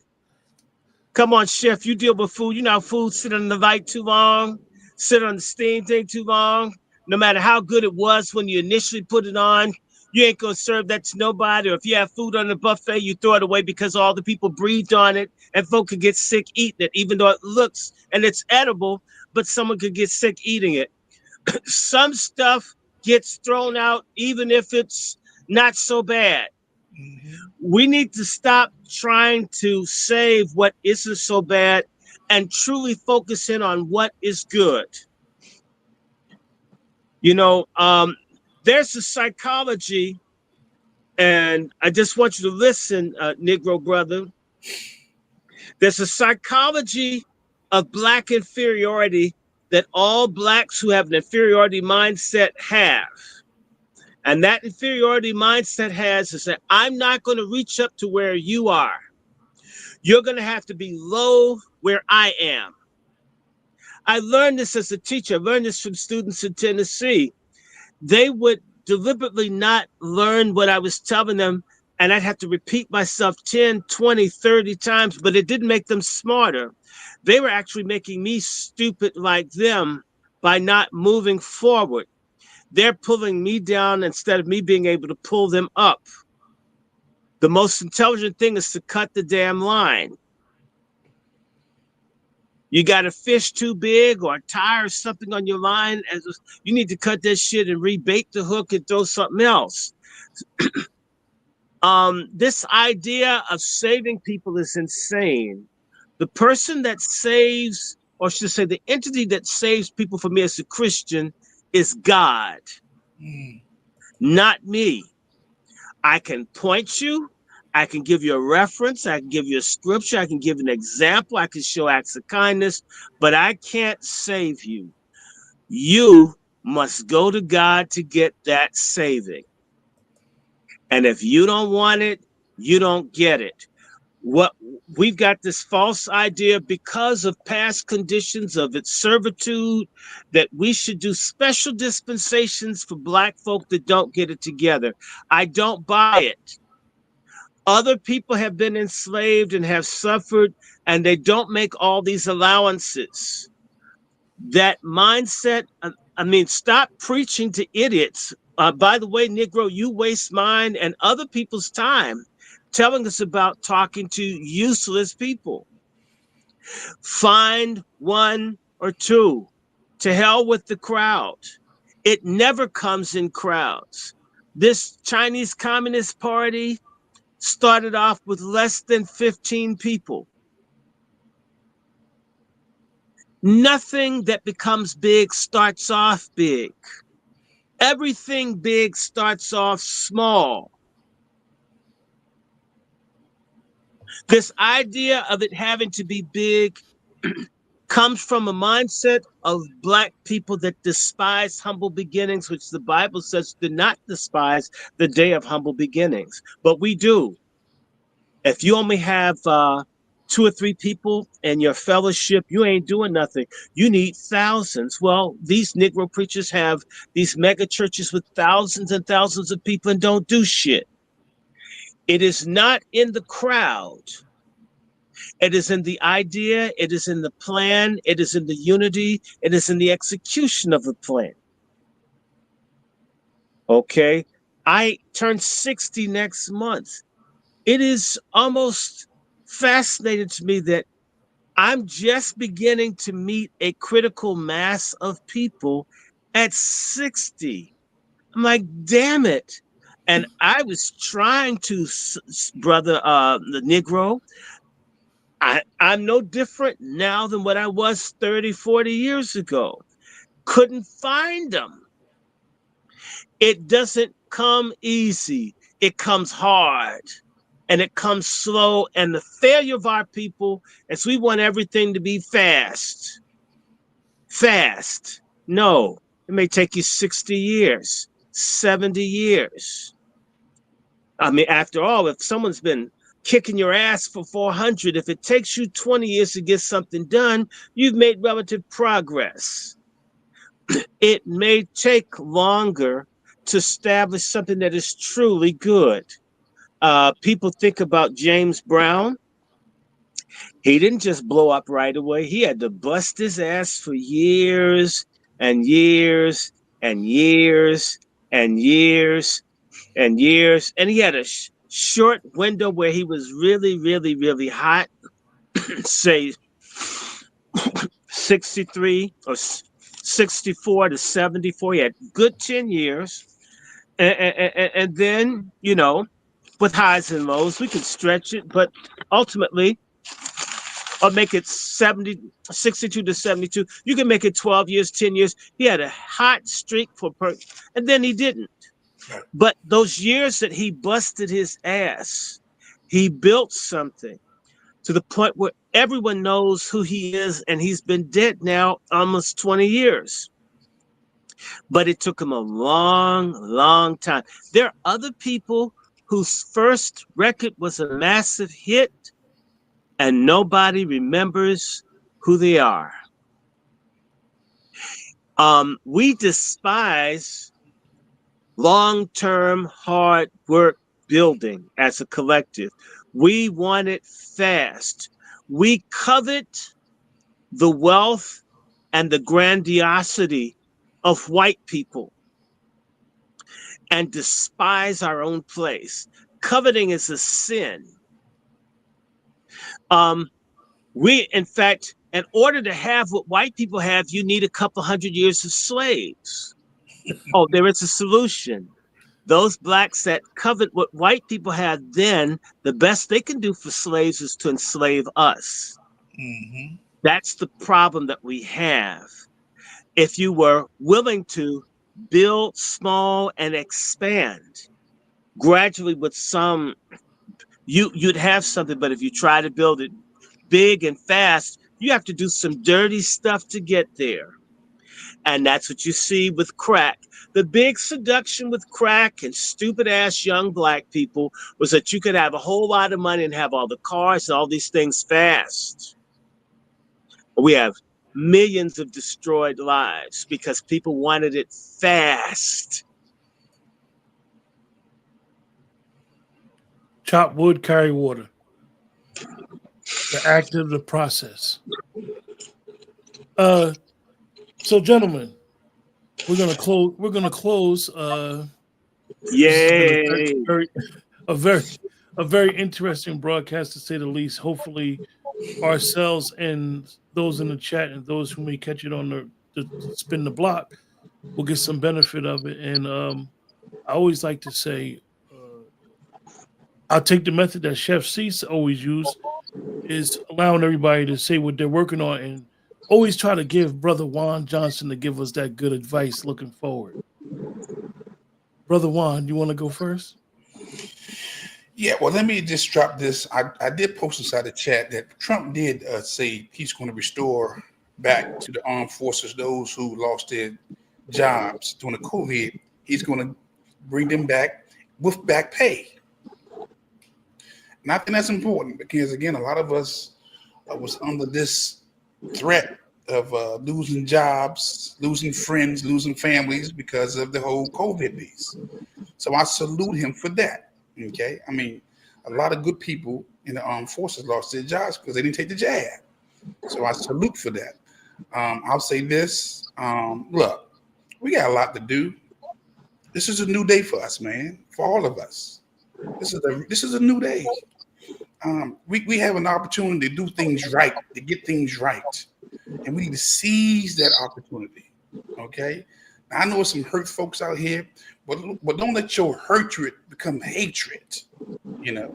I know some sad folks out here. Don't let your sadness, make you so sad that that you just check out. Oh, this is a new day, okay? Go to lwftraining.com if you want some firearm services and training, some advice. Go to lwftraining.com. Like I said, you will see me on these social media streets.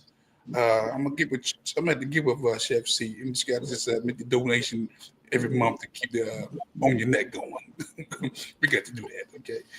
And I just salute every brother, whether seen or unseen on the broadcast. Brother Q for holding it down today. Brother Dr. Short, the brothers in the back, the Negro, Brother Roland, and Coke Shopton. Okay.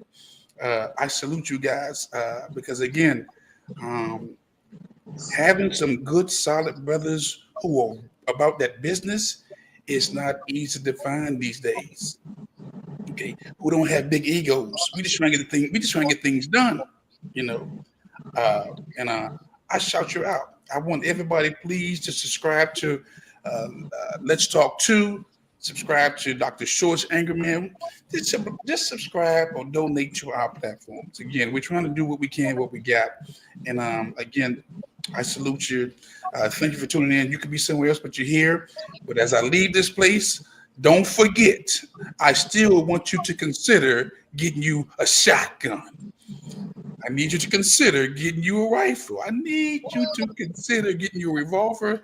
And I just need you to consider getting you a semi-automatic handgun just to be on the safe side. We are not out the woods. Matter of fact, it's about to become a little more difficult. And I land my plane with that. Brother Coke Sharpton, any final words? Yes. Today is a glorious day because my evil twin brother Al Sharpton, his White House key fob no longer works. He's not invited to the cookout anymore. The butter biscuits and Kamala collard greens have spoiled. And last I checked, he's out in the cold in front of the White House with nobody around. I want everybody. Yeah, I'll land with this. The best preservation is self-preservation. Brother Negro, you you have any final thoughts, brother Negro? Yes, sir, I do. I just want to say thank you for having this broadcast. It's good to bring back the band, of course, as always. It's very good to me. Very important. Um, for those that are interested in the Negro Black Knights Heritage Club, we are recruiting. Yes, we are. We are recruiting, slow but steady, and we don't want just anybody. We want the best and the brightest of our people who really understand what we're up against. Because there are a lot of things that are against us in the advancement of our people. Um, just don't be the other side of that situation. I want people that's on the right side of history. That's what it being a Negro Black Knight's about, being on the right side. And definitely being on the Lord's side, too. For real, for real. Thank you, Doctor guys. Dr. Short, would you like to go? Um, yeah, you know, Dewan B and I will be doing a show tomorrow. I will be doing more Angry Black Men's Book Club things. We got some things figured out. I absolutely welcome you to subscribe to the channel. There are other things coming. It just needs to warm up here. It's God is cold, so I got a blanket, you know. It's not a dress. People thought I had a dress, you know, and I wouldn't wear a blue dress on a Trump inauguration day. It would have been a red one. Okay, so so you know, just check us out. Thank you, brother Dome, brother Chef C, brother Negro. He's basically like that. What's it? Robin. You know, Robin's always trying to get in fights and shit. Like trying to keep him out of fighting. Like think more, fight less. And of course, brother One. You know, always our protector and wisdom. And I want everybody to be safe, be warm, be careful. There's a strain of SARS out here. That's no joke. I had it, I think.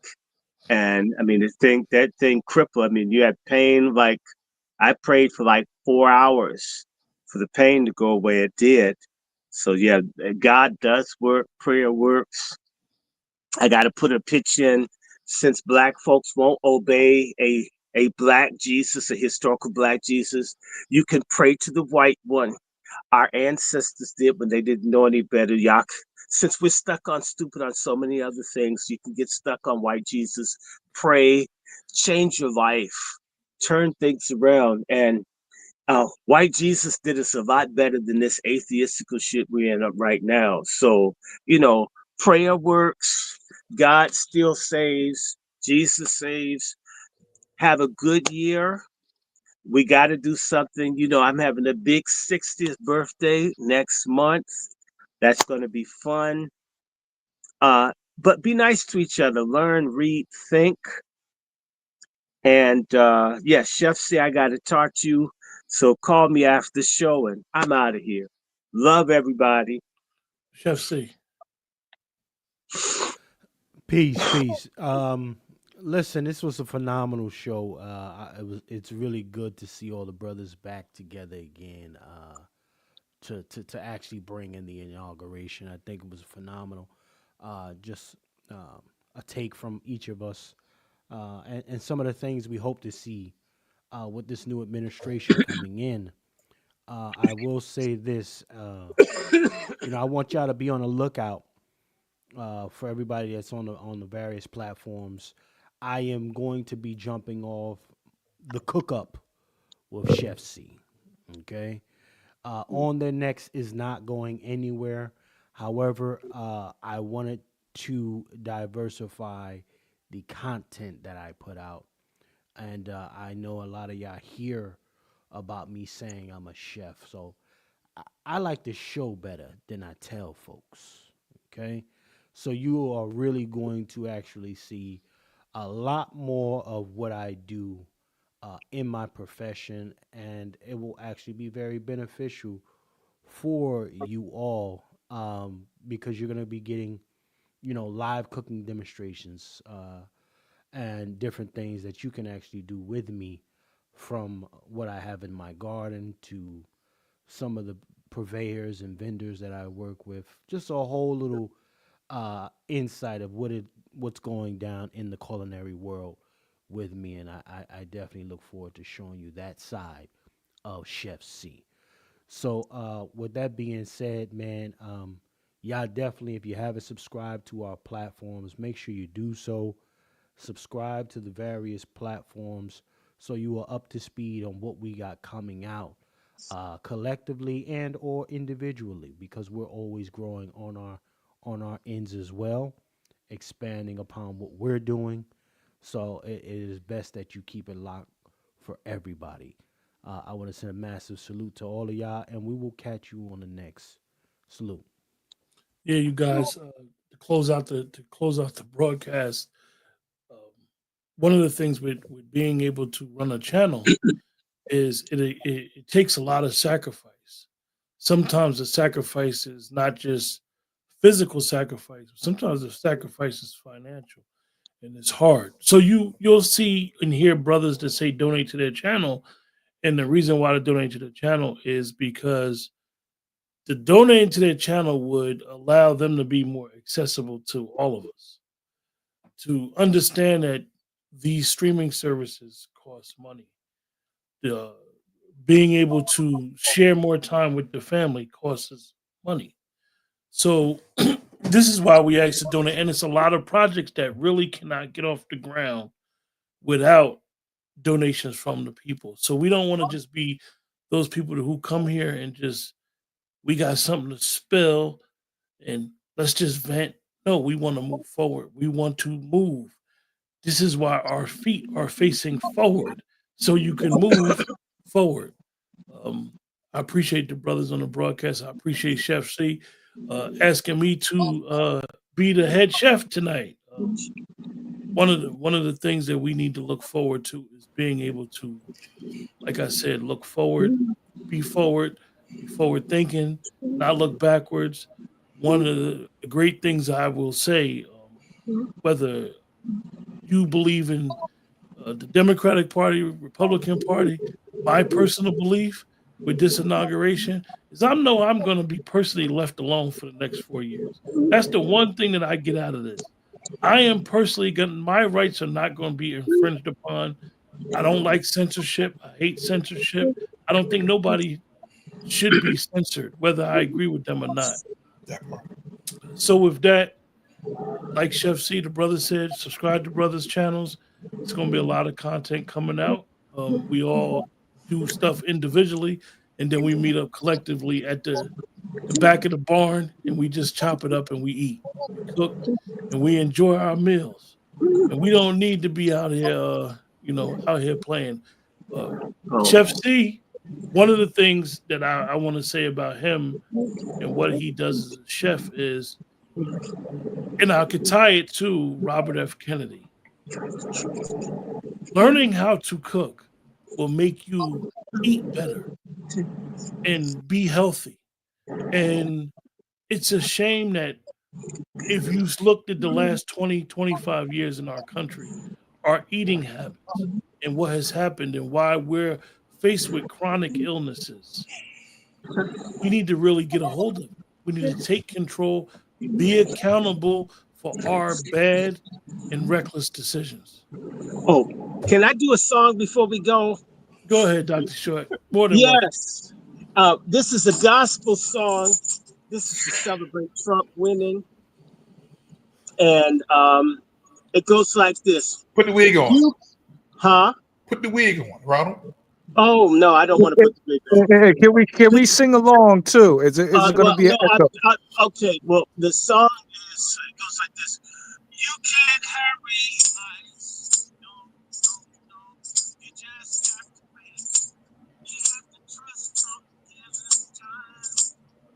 No matter how long it takes. Dr. Short, hold on 1 second, Dr. Short. They messing with your volume again. Oh yeah, that's There you go. Like Now it's better. Okay, so I'll just do it without the thing. Okay. It goes, you can't hurry Trump. Oh.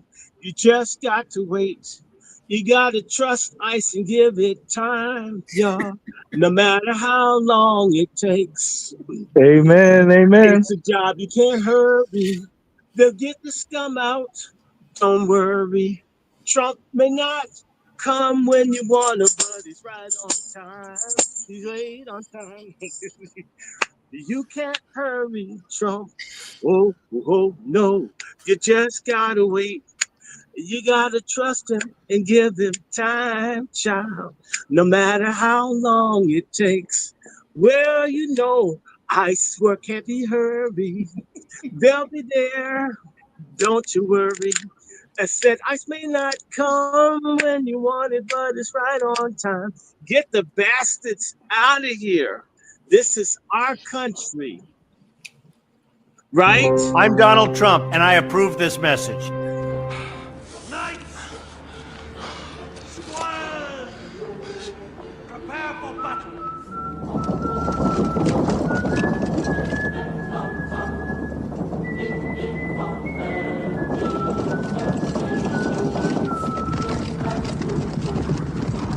Hey, yo, listen here, babe. Coming the king, best not miss.